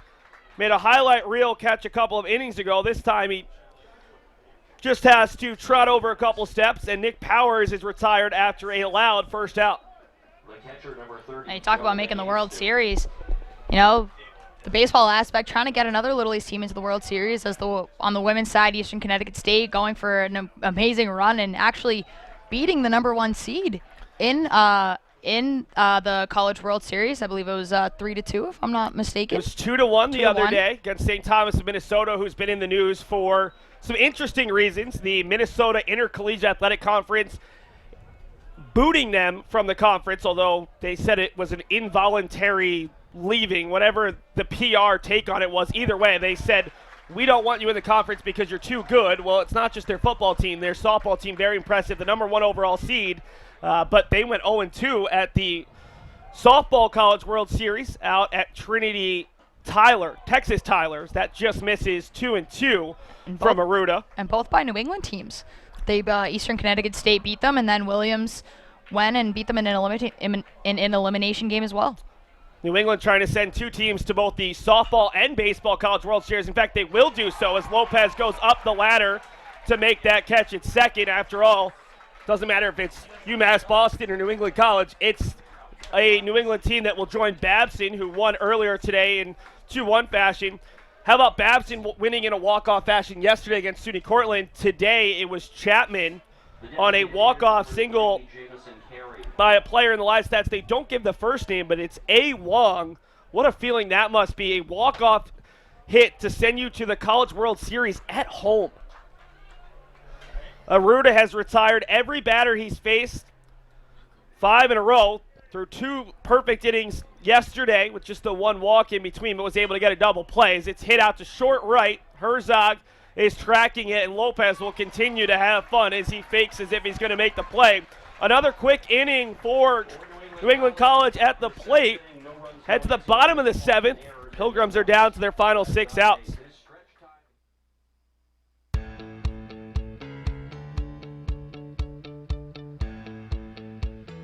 Being a part of the different activities and organizations that I've been a part of, I'm actually able to see myself where I'm like, hey, I actually can make a change. I'm one person that can make a difference. Division III has helped me to develop teamwork skills, critical thinking skills, time management skills. It's not just about basketball, or it's not just about school, it's about developing yourself as a person altogether.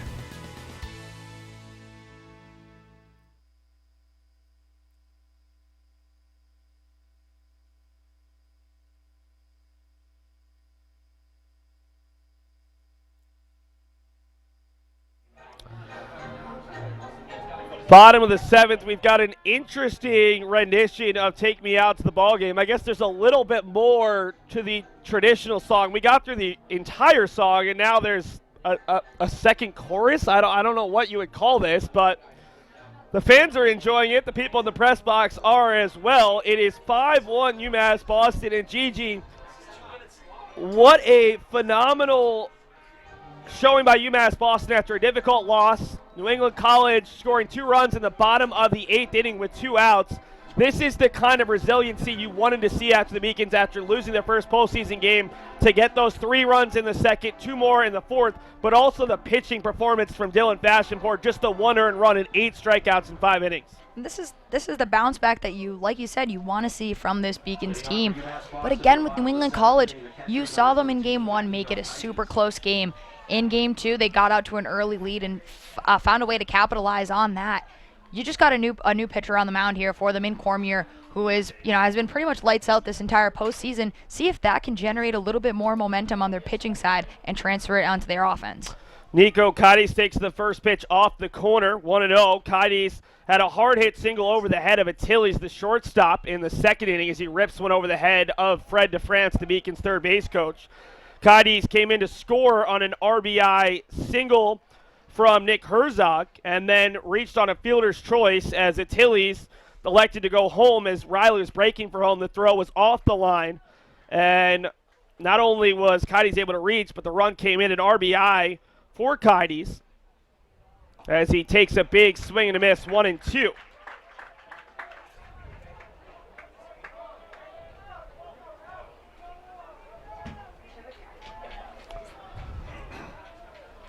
One, two to Nico, misses a little high. He is very aware of the strike zone as the Beacons freshman catcher, out of Stamford, Connecticut.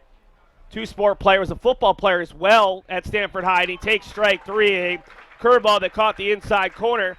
First strikeout for Cormier, and in fact, the first strikeout for a Beacons hitter since the first batter of the bottom of the first. That was Nick Herzog, who struck out on a fastball by Champaign. Beacons have done a much better job of putting the ball in play in game number 3.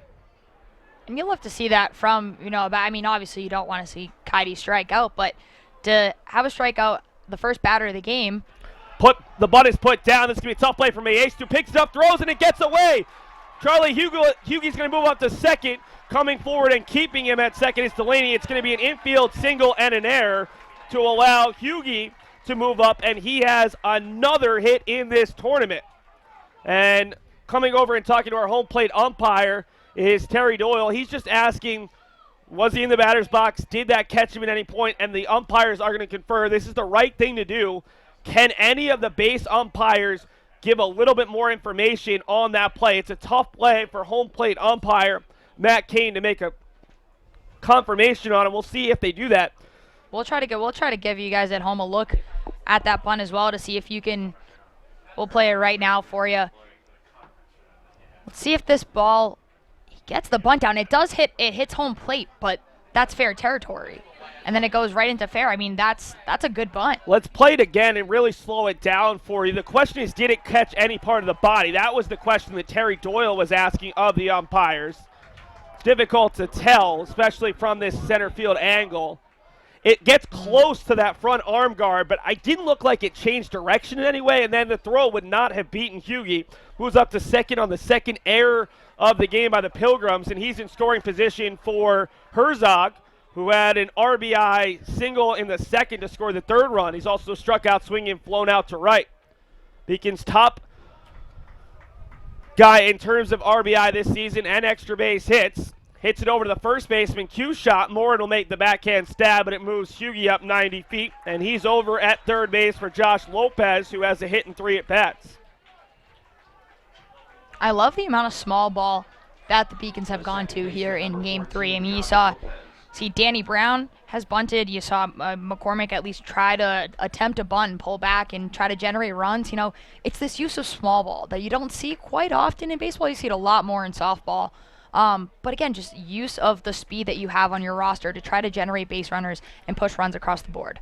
Lopez takes a fastball off the corner. And Gigi, the other thing is it's not just small ball. The Beacons have elected to use double steals a couple times today, and it's led to huge results. The double steal with the Ryan McCormick single that allowed the Beacons to score the game-winning run as Brown came all the way in from first base on Friday.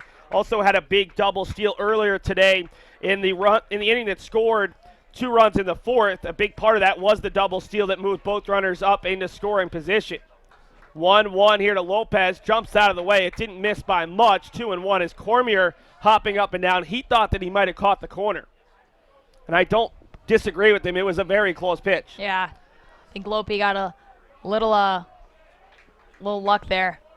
2-1 to Lopez, the Beacons senior second baseman. Pop flare out to shallow right. This is going to be trouble, and it will get down. Extra bases for Josh Lopez. The Beacons add a 6th run, and apparently Anderson Jimenez may have hurt himself on the diving effort. That was a ball that was hit to no man's land, and the Beacons have tacked on another run, this time in the 7th. And if we can take a look at that replay, you see that no one really had that great of a play, and it's so hard as a middle infielder to have to turn back. You got to drop step, and you have to cover so much room. And, I mean, your first baseman's not even that close to it. Your right fielder's shading over a little bit. That's a tough play there for Jimenez. Even though that ball hung up in the air for a while, you see it here on your replay. That ball was up for a really long time, and you see him. He's got the best look on it, but that was right on the line. No one was even close to diving to that ball. I mean, you saw that none of them could have even gotten to it. So, I don't really think that Lopez tried to place that ball over there. It was more of just throw your bat on the ball and see where it lands you. But nonetheless, you get to score Hughie from third base. Yeah, that's about as tough a spot as possible for a defense to cover with so much territory in the outfield, and it's big because it's a ground ball over to the second baseman Jimenez. Boudreaux continues to be in a little bit of a funk. The Beacons add another insurance run. They have their largest lead of the Super Regional at 6-1, and now New England College will see what they can do. I believe it'll be Arruda to start the inning, but Bobby Tramandozzi, the all-time leader in saves in program history, begins to warm out there in right field. I did receive a non-athletic scholarship upon entering school. I got the presidential scholarship, which was huge for me. I think there's more opportunities for academic scholarships in Division III. I did receive academic scholarships. Just being involved on campus, being a leader, all those things combined kind of get me recognized. It's a great experience for me.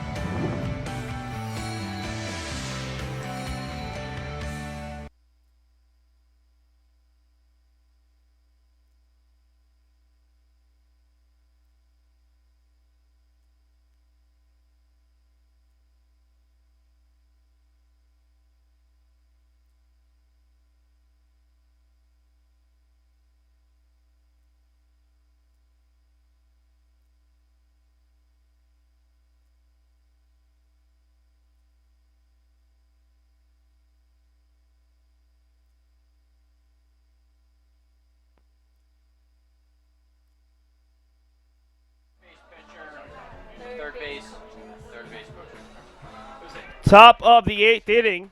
New England College has gone 6 up, 6 down against Tyler Arruda. And he will face off against the top of the order here in the 8th. First pitch strike to Christian Abar, who's had himself a good game number 3. Popped up to short to start the game, but has doubled and singled. Stranded at third in the third, and third in the 5th.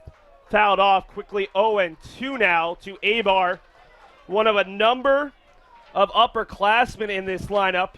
And Abar is one of the 4 senior starters who will not be back next year. Powers is the 5th senior, but he does have a year of eligibility left as the 0-2 misses up and out. And Gigi, at this point, this will be your senior year upcoming, but this is the point where seniors really recognize this could be the last at bat. It's tough to stay totally checked in as Abar pops it up into shallow right. McCormick is under it, and he'll make the play. I mean, at this point, depending on how the game's going, that could possibly be his last at bat. And at this point, you're kind of turning to your team and you're saying, hey, help me keep my season alive. Help these seniors keep their season alive. I mean, they can't do it themselves. in baseball, you can load the bases and you can only score 4 runs. But at this point, when you're down by 5, you need a little bit more than that. It can't really be a one-man show. Jimenez takes the strike on the outside half, 0-1. Arruda, a starter all season long, has come out of the pen in 2 of the 3 games this weekend and has been phenomenal. Has now gone 4 1/3, has not allowed a hit, has allowed 2 walks in helping his team trying to get that all-important second win of the weekend. So he gets a little bit of a break there, 1-2. The New England College fans not liking it. I'm just going to stop judging the zone and try to see how loud and audible the fans' reaction is, because that was another pitch that was a 50-50 call at best, and I could understand it being ball number 2 as the 1-2 is popped foul. No, you still see, the Pilgrims are down by 5, but you can still hear their fans, rallying for their team. You still have 5 more outs in this game. You can't count any team out, especially at this point. Jimenez is 1 for 3 with a double. He strikes out for the first time. That is strikeout number 10 for Pilgrims hitters. The second for Arruda, who's looking to do his job, go 9 up and 9 down and turn the ball over to Bobby Traminozzi. The first baseman, number 35, Connor Morin. Brings up Connor Morin, just a sophomore who has had an auspicious Game 3. Struck out swinging to end the first, looking to end the third, and swinging to end the 5th. All against Fashionport. Trying to avoid that golden sombrero. The 1-0. Arruda looks in, gets the sign, and a breaking ball that catches the inside half, 1-1. Both teams' coaches have their significant others here. We saw Terry Doyle's son yesterday on the post-game interview. Andy, just about 14, 15 months. Brendan Eigerbrolt's 2 daughters and his wife sitting right behind home plate. It's been a phenomenal atmosphere for this Super Regional. It's the 1-2 coming to Morin. Chops it foul to stay alive. If you're Arruda here in this situation, you've had a great outing so far. You're used to being a starting pitcher. You come out of the pen now, and he's just dealing. He's found his groove. The 1-2 to Morin. The 3-0 hitter hits it hard on the right side. Diving effort from McCormick gets through, and Lopez will dive because why not? So the first hit against Arruda, and all of a sudden you bring up the one guy who has had a great day for New England College in all facets. A grand slam in Game 1. A solo shot, a moonshot against Fashionport in the 4th. He is 1 for 3 in this contest. Struck out swinging the second. Solo home run over the mini monster in left, and then a ground out to short to open the 6th. And you have to figure that Arruda is going to be giving this batter and maybe one more, but if any further trouble happens, they'll turn it over to Traminozzi.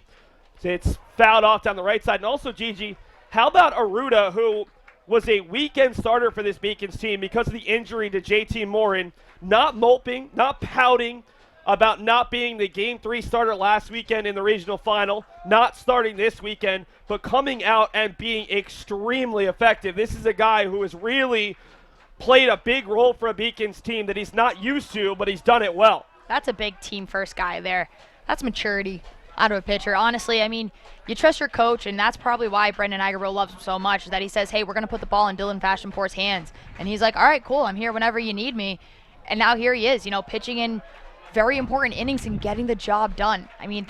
You love to see that if you're a coach. 2-1 after the 0-1 just missed. That one a little bit further outside. Working against Delaney here is one of the most dangerous hitters in this Super Regional. Misses low, 3-1. Arruda, big breath there. Well, he's not giving Delaney anything right down the plate to hit either, because you know that he'll send that ball yard. So he's kind of working his way around the zone, and I don't think it's that big of a deal if you end up walking Delaney to face Nunez.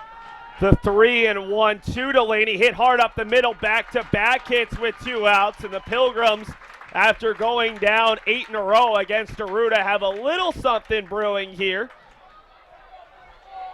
They left 2 in the second, 1 in the third, 2 more in the 5th, trying to avoid 2 more runners in scoring position, 2 more runners on in the 8th, as it brings up Nunez, who has struck out swinging, grounded out to first, and flown out to right.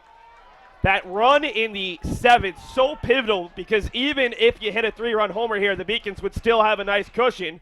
Nunez thought about swinging, decided not to, and nearly lost his balance on ball 1. I think the other thing, Gigi, is with Trey Mendoza throwing 26 pitches yesterday, you don't want him to have to throw too many pitches today. The 1-0, breaking ball bounces up there, 2-0. Beacons do have 2 of their mound visits left with the coach. Wonder if they would use it if Arruda is unable to get Nunez, or if they would go directly to Trey Mendoza to get Achilles. NEC fans getting loud as they've done all weekend long. The 2-0 nearly catches him, and it does. Single hit by pitch. And up comes Luis Achilles with a chance to make this a 1-run ball game.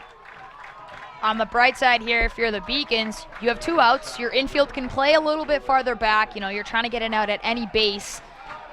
And you see Brendan Eigerbrod here. I wonder if he'll go straight. Yep, and he's going to the pen, and we'll see Bobby Tremendozzi coming out here to close out this game. And what a position it'd be if you're Tram, as Coach Eigerbrod calls him, to come in here with the bases loaded. I mean, hypothetically, you could give up a grand slam and you're still all right in this game, but to come into this pressure situation, I mean, as a senior, I'm sure that he's not, I don't want to say used to it, but it's not as big of a pressure situation as it would have been, a couple of years ago for Bobby.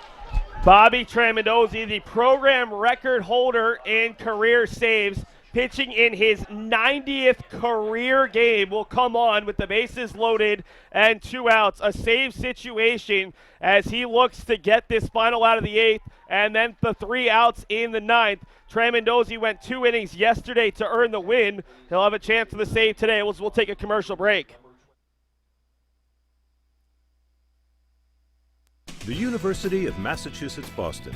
It's just minutes from downtown, and the Princeton Review calls it one of the best values in the country. A nationally recognized institution of academic excellence and research, UMass Boston offers more than 150 undergraduate and graduate programs, 16 Division III sports, and more than 100 student organizations.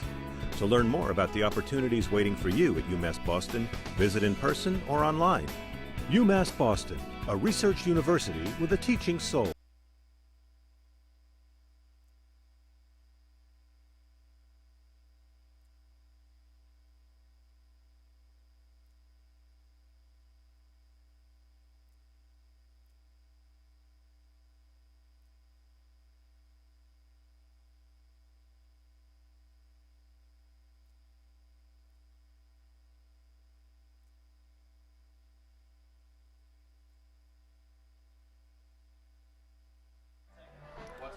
Bobby Tremendozzi making his 90th collegiate appearance, second amongst all active Division III players, behind only Jake Dexter, who saw his season come to an end last weekend on a walk-off against this Pilgrims team. Tremendozzi out of Peabody, Mass. You see the ERA at 1.27 has allowed an earned run in just 3 appearances this season. Senior out of Peabody, Mass, making his 24th appearance of the year, 3-2 with 11 saves, a 1.35 ERA in 35 1/3 innings. He has 41 strikeouts to 6 walks. And he'll be expected to go an inning and a third as he works against the Tillies, the shortstop out of Roxbury. The bases loaded as they got to Arruda after he retired 8 in a row. First pitch to Achilles, fastball in there for strike 1. And the thing about Achilles adjusting to Bobby is that, you're a closer coming out of the pen. You got a little bit more heat. He's throwing a little bit more heat than Arruda probably was in those 3 innings of work. Tremendozzi gets the sign from Kides. The 0-1 misses wide. Already 2 outs in the inning. A pressure-packed situation for Tremendozzi, who yesterday went 2 innings, allowed a hit, a walk, and got his 150th career strikeout. Just the 4th pitcher in program history to reach that mark, and he's done it in 89 relief appearances and 1 start. The 1-1 misses high, 2-1 to Achilles, who singled his first time up. A great diving catch from Danny Brown to rob him in the 4th, and a strikeout swinging to end the 6th. Beacons pitchers have struck out 10 Pilgrims batters and have struck out the final batter of an inning in 6 of the previous 7 innings. 2-1 now to Achilles. Swung on and missed, 2-2. Couldn't catch up to the fastball. He was swinging for the fences there on that one. You saw a big load there from Achilles, just trying to release it on the pitch, just couldn't match up to it. Morin's at third base. He singled through the right side. Delaney at second, singled up the middle, and Nunez at first, hit by a pitch. Great speed at second, not so much at the corners. Swinging ball, strike 3. Another huge strikeout from the Bulldog, and the Beacons head to the bottom of the 8th, needing 3 more outs to get a chance to go back to the College World Series. I did receive a non-athletic scholarship upon entering school. I got the presidential scholarship, which was huge for me. I think there's more opportunities for academic scholarships in Division III. I did receive academic scholarships. Just being involved on campus, being a leader, all those things combined kind of get me recognized. It's a great experience for me.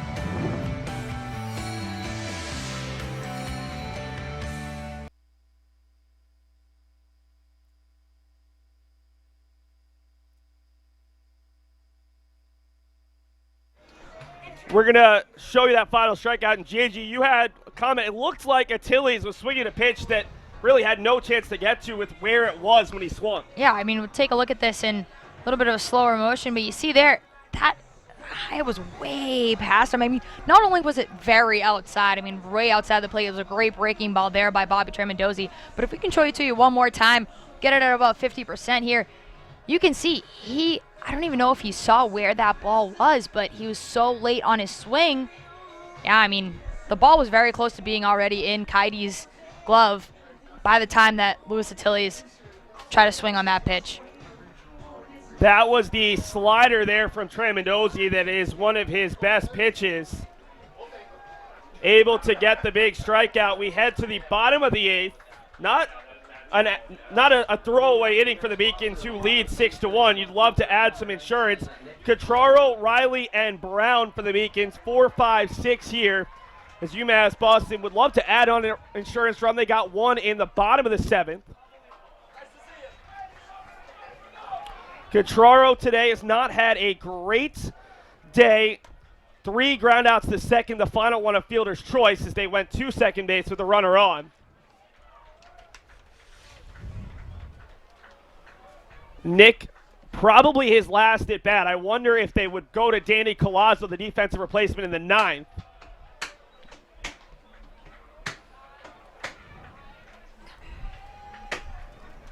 Two and one now to Catraro, who's had a couple of big hits in this regional. Has potentially another, but it's right at Powers on a line, and he makes the catch.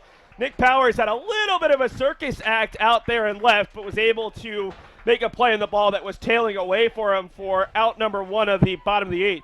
That's a good thing he's 6'1", right? I mean, trying to make that play, he had to use all of his frame there to get that ball. Probably didn't expect it to have that much power on it as it did, but you know, Catraro retired again, and personally, I think that we would see Danny Collazo go out and left. He's done a pretty great job of being that defensive replacement. Coach Igerbro trusts him, made a huge diving catch in the regionals for UMass Boston.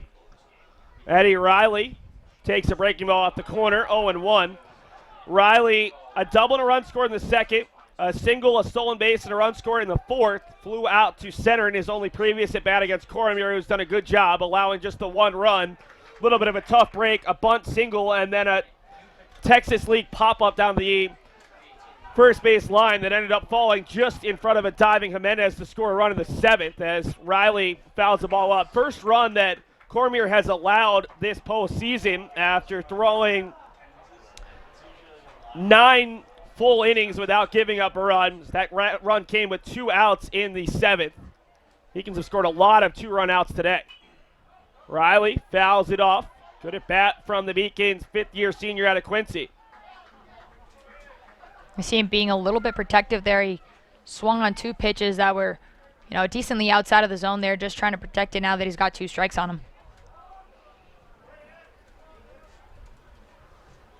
Riley swings and misses, but it gets away from Maestu. Maestu, a long run. He's got a cannon to throw in. Lopez, not in time. They say the first baseman came off the bag, and we're going to see Terry Doyle come out again and have to see a replay. Felt like a soccer commentator there waiting for our call from the first base umpire, Mike Lum, and eventually ruled that Riley was in there on the strikeout wild pitch. I think the throw beat him. I really think that the throw beat him. But as you said, the first base umpire is saying that Powers did not hold the bag. And we'll show you here on this replay.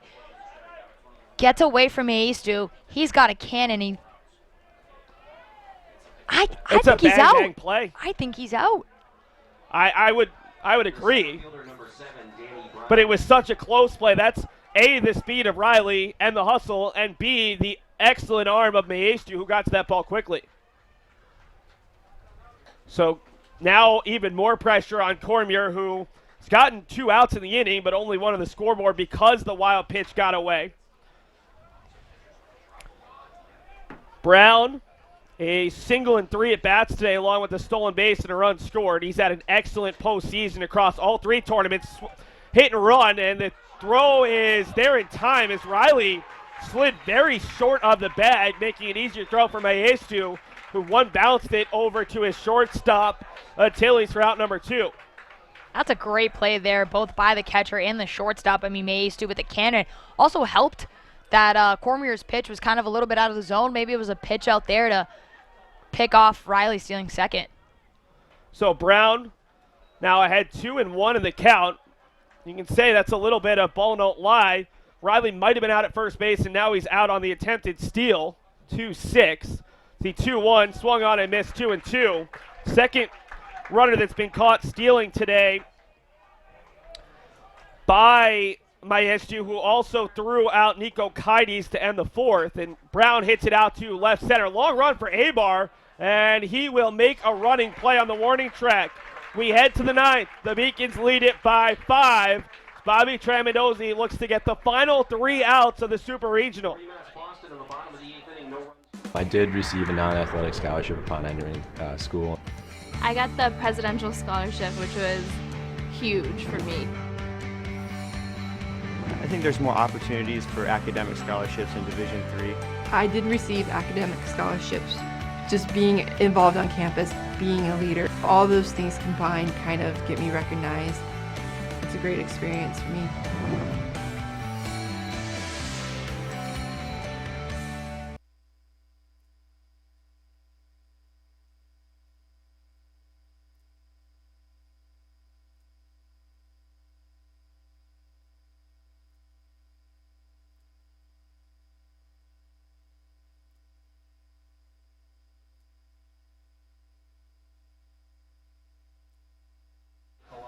The Beacons will bring on Danny Colazzo, their go-to defensive replacement out in left field. The freshman out of Stamford, Connecticut, made excellent catches at the warning track, even the wall in the LEC tournament against Southern Maine in the 8th. And then last weekend in the regional final against Wheaton in the 9th inning.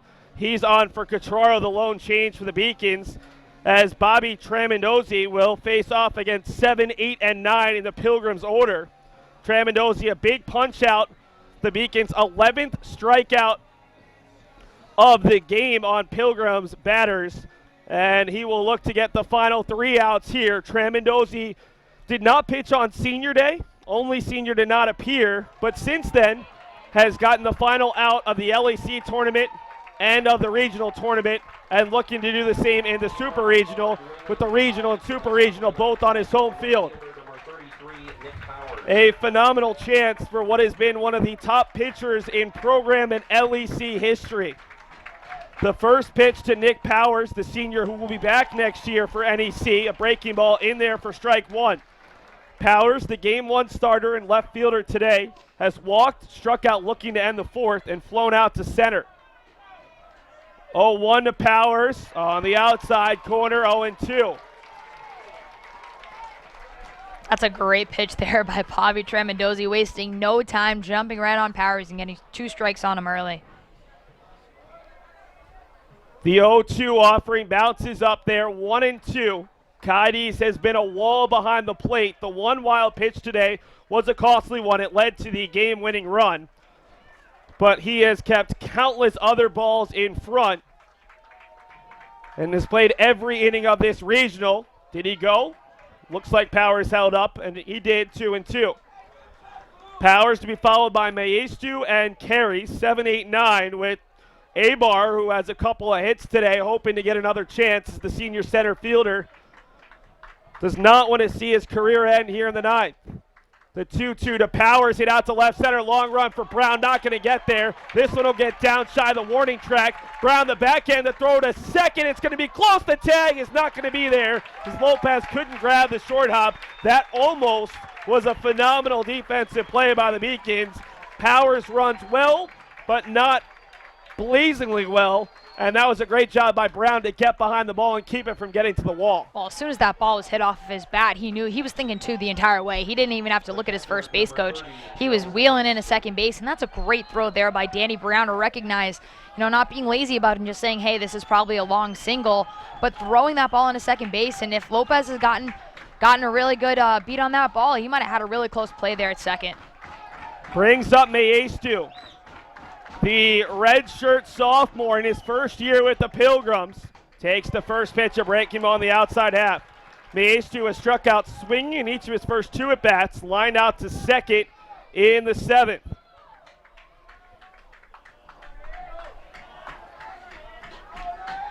Oh and 1 coming to the 8-hole hitter. That runner at second does not matter. Up by 5.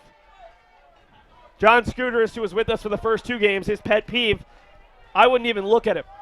No way. And I don't really think that's, Bobby's thing. He's so worried about, he's so focused on this batter, I should say, that, he doesn't really care about Powers, and especially when you have, this big of a lead that the Beacons do here in the ninth. Remember, it is a safe situation, even though it's a 5-run lead, because Tramandosi came on with the bases loaded in the 8th with what would have been one short of the game-tying run at the plate. So a chance to pick up save, I believe, number 27 of his career, 12 on the year. The 1-2 tried to get him to chase further outside, 2-2. Tramandosi has allowed an earned run just 3 times this year, has not allowed more than 2 earned runs in an outing all season. Guy who was the setup man as a freshman and has been the closer in each of the last 2 Beacons NCAA tournament runs. The 2-2 from Tramandosi, swung on and missed. A 12th strikeout for Beacons pitching, and the Beacons are 2 outs away. That's a great pitch there by Bobby Tramandosi. Realizing that he's ahead there on Maestu, caught him swinging late, and again, the same thing that happened with the Tillies. It was a little bit of an uncertain swing there. Brings up Jamison Carey. The DH has grounded out to third, to short, and flown out to right. 9-hole hitter swings and fouls off the first pitch, 0-1. 0-1 to Carey, the sophomore who was out in left in game 1. Tramandosi looking for the sign as the Beacons adjust the defensive alignment slightly. Constant motion on the first base dugout. 0-1 just misses with a sweeping breaking ball. 1-1. The NEC fans have been up all day and they continue to stand, although there's some long faces on their side. The Beacons fans waiting to erupt on the first base side. It's been a long weekend of tremendously tight baseball. This has been by far the least competitive of the games, and New England College has had their chances. 8 runners left on base, runners in scoring position in the 2nd, 5th, and 8th, including 2 runners on in the 2nd and 5th, and the bases loaded in the 8th. Tramandosi came on and got a strikeout of Achilles with the bases loaded and 2 outs. 1-1 with the runner at second and 1 down. The 1-1 to Carey, hit through the left side. Powers had to wait, and he'll hold at third base as Collazo charges. So New England College just trying to move the line at this point, put the pressure on the Beacons a bit. Still a while from bringing the game tie or game winning run to the plate, but they do get the top of the order up in Abar.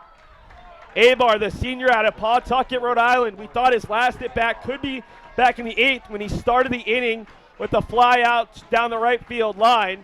Now he gets another chance here in the 9th. Kides is going to call the infield directions, and Gigi, I'm sure that Coach Ardagna of the Beacon softball team would say the same thing right now.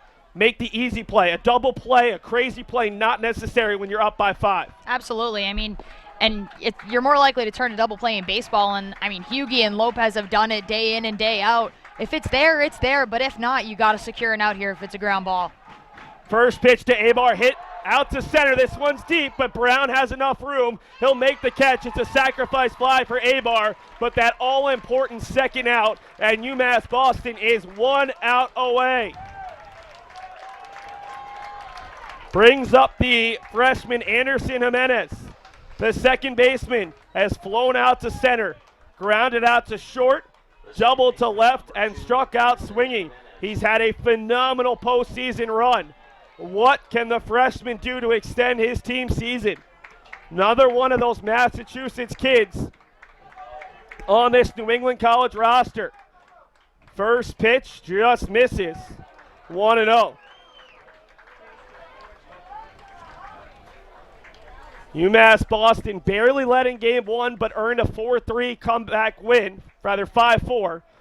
Gave up 2 runs in the bottom of the 8th, never led in game 2, falling 6-4, and now they're 2 strikes away after the swing and a miss from Achilles.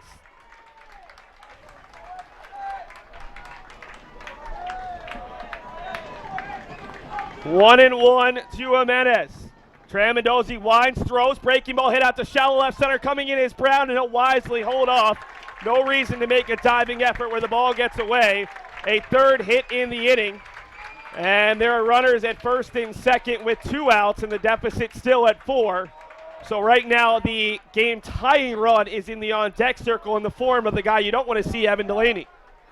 The first baseman, number 35, Connor Morin. Brings up Connor Morin. Morin struck out swinging, looking, and swinging to end the first, third, and fifth before singling with 2 down through the right side in the 8th.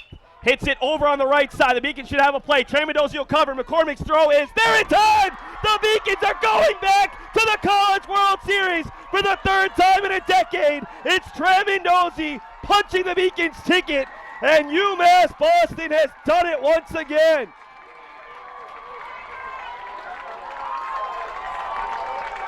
The Pilgrims took the Beacons to the brink, but UMass Boston wins again. Their 25th win in their last 29 games, and the Beacons will be heading to Cedar Rapids, Iowa.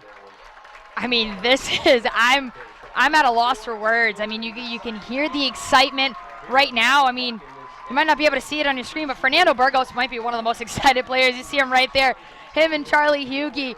I mean, just the feeling, this is what you play for. You know, this is what you play for the entire season. You put in the work in preseason, in the off season, you're in the weight room, you know, you're getting your cuts, your reps in at practice. This is what you play for. You play for a chance to play through May, and I mean, for baseball, play through June. I mean, a chance to go to Iowa and Cedar Rapids, and Coach Eigerbrodt, right before the team leaves for winter break, has his, what was the Appleton Challenge, when the World Series was in Appleton, Wisconsin.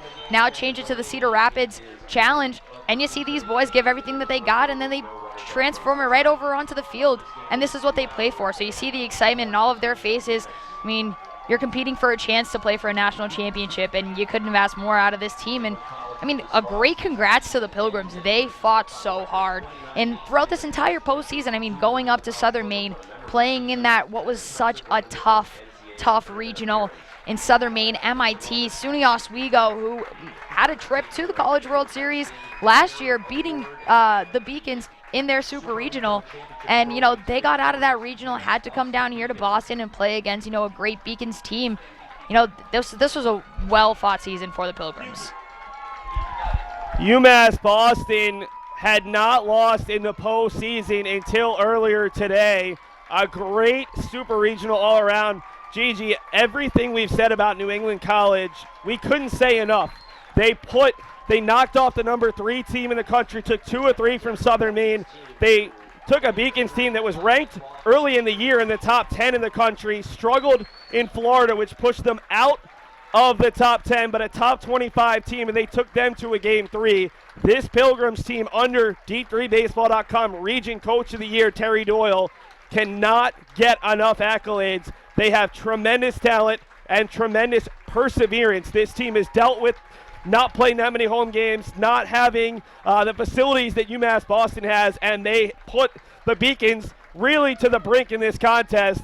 But the Beacons seniors and Dylan Fashionport coming up huge as they jumped out to the early lead and rode their strong pitching. And Burgos is probably the most excited guy after struggling in yesterday's contest, only making it through 5 innings.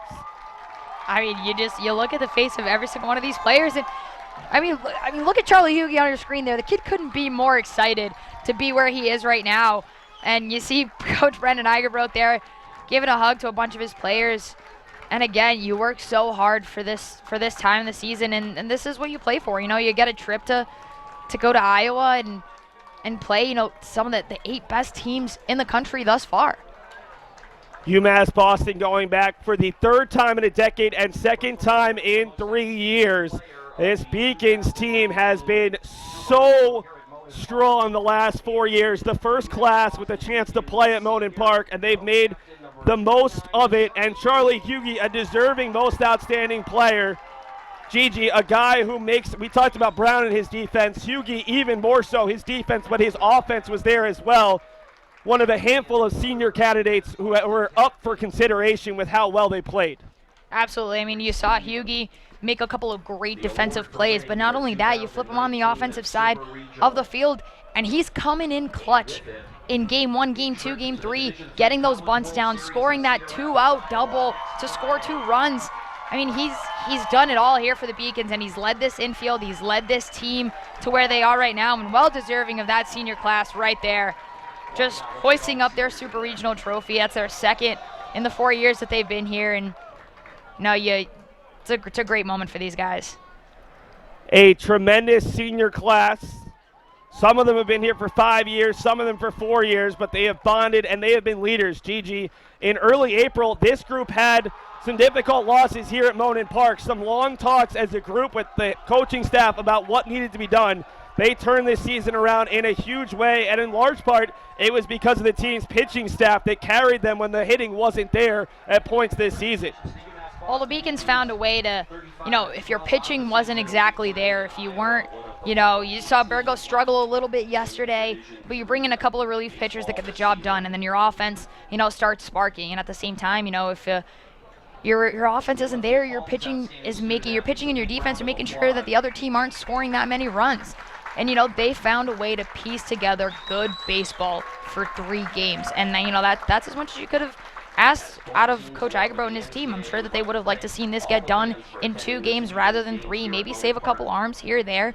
But you know what? That's a problem you worry about next week. That's a problem you worry about when you're in Iowa and you try to figure out, who's going to pitch what game and figure out that. But for now, I'm pretty sure that these guys just want to enjoy the moment. A phenomenal showing from this Beacons team. The festivities have mostly died down. Right now, let's take a moment to play the highlights from this very exciting contest, and then let's give a shout out to our production staff that has done a great job throughout this weekend and all year long here on the Beacons Broadcast Network.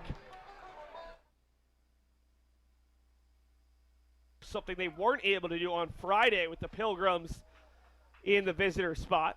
3-2, swung on a pitch outside. Fashionport, the big fist bump. That's what he's known for. Have to be really aware that Champagne is going to be a strike thrower. He's going to be around the zone all day. Herzog swings through the fastball, has it powered past Mexico and Venezuela. 2-2, 2 on, 2 out, swung on and missed. Fashionport strikes out the side, who stayed on as the DH. The 1-2, McCormick hits it off the middle. Jimenez diving stop, can't get there. And the Beacons with a fist bump from McCormick have the first lead of the day. Tournament appearance has started every NCAA game over the last 4 years. Hits it hard off the glove of Champagne. This is going to be a tough play, and it will score a run as Charlie Hughey extends the hitting streak. 2-1. 2-1. Herzog hits it out to center. Abar coming in, and he will not make the play. It gets underneath the glove. Another run will score. Herzog takes off for second. The tag is in time, but the run will score. UMass Boston, a 3 spot in the bottom of the second. Have been wildly impressive. 0-1 pitch to the second baseman, hit on the left side. This is going to be a tough play. Hughie tries to get behind it, the throw across, and a scoop from McCormick. This is a guy who didn't. So we'll see how Fashionport deals with that. The 1-2 on the inside corner, strike 3, the 5th of the, and a walk to Powers. New England College has put 3 runners on the last 2 innings, but they've all been stranded as Delaney hits a moonshot out to left. Gatraro can only look up. That's native. Single with 2 strikes and 2 outs in the second, hits it hard to the same spot. Brown coming in, and he makes another diving catch. Downtown Danny Brown in already at first base, not showing bunt. It's a double steal. The throw to second base. The tag is not in time, and the Beacons steal both bases as the infield is in for the Pilgrims, and Kites hits it to the shortstop. Coming home is Riley. The throw is offline. It gets away. It'll score 1. Heading to third is Brown, and the Beacons towards the first base side that Maestu couldn't hold on to. Hit out to center. Abar heads back. It'll be a sac field attempt. And here comes Brown. He'll easily score, and the Beacons have their largest lead of the Super for the 3rd time in 4 innings. 2-2, swung on and missed. Another inning. It's the 3-2 now. Tillies has singled and flown out to center, and there's another strikeout to end an inning. There. 2-1 to Lopez, the Beacons senior second baseman. Pop flare out to shallow right. This is going to be trouble, and it will get down. Extra bases for Josh Lopez. The Beacons add a 6th run, and apparently Anderson Jimenez may have at first hit by a pitch. Great speed at second, not so much at the corners. Swinging ball, strike 3. Another huge strike. Riley swings and misses, but it gets away from Maestu. Maestu a long run. He's got a cannon to throw. Is not in time. They say the first baseman came off the bag. And 2 Beacons NCAA tournament runs. The 2-2 from Tramandozzi, swung on and missed. A 12th strikeout for Beacons. Welcome back here to the Beacons Broadcasting Network. And there you have it, ladies and gentlemen. The UMass Boston Beacons have punched their ticket. They are the last team in this Super Regional to clinch their way into Cedar Rapids, Iowa. You see there by a 6-2 margin. I mean, both teams with 10 hits. But, you know, the Beacons, they find a way to do it. And for Seth Orensky and myself, I'd like to give a huge shout-out to our production crew that made this entire weekend possible. You see there Allie Crawford, Kelly Danahy on directing this. Seth Orensky, the play-by-play. Should be Allie Crawford there on instant replay. Don't want to toot my own horn a little bit too much there. Our camera operators, Sarah St. Sarah, Mary Jo Murphy, Sean Moore, and Eileen Shee. Thank you so much, everyone, for watching. The Beacons clinched their ticket to Cedar Rapids, Iowa. The seating will come out later on this week. And, you know, a couple of these guys are going to have to miss graduation on May 31st as they play in their first game of the College World Series. Thank you so much.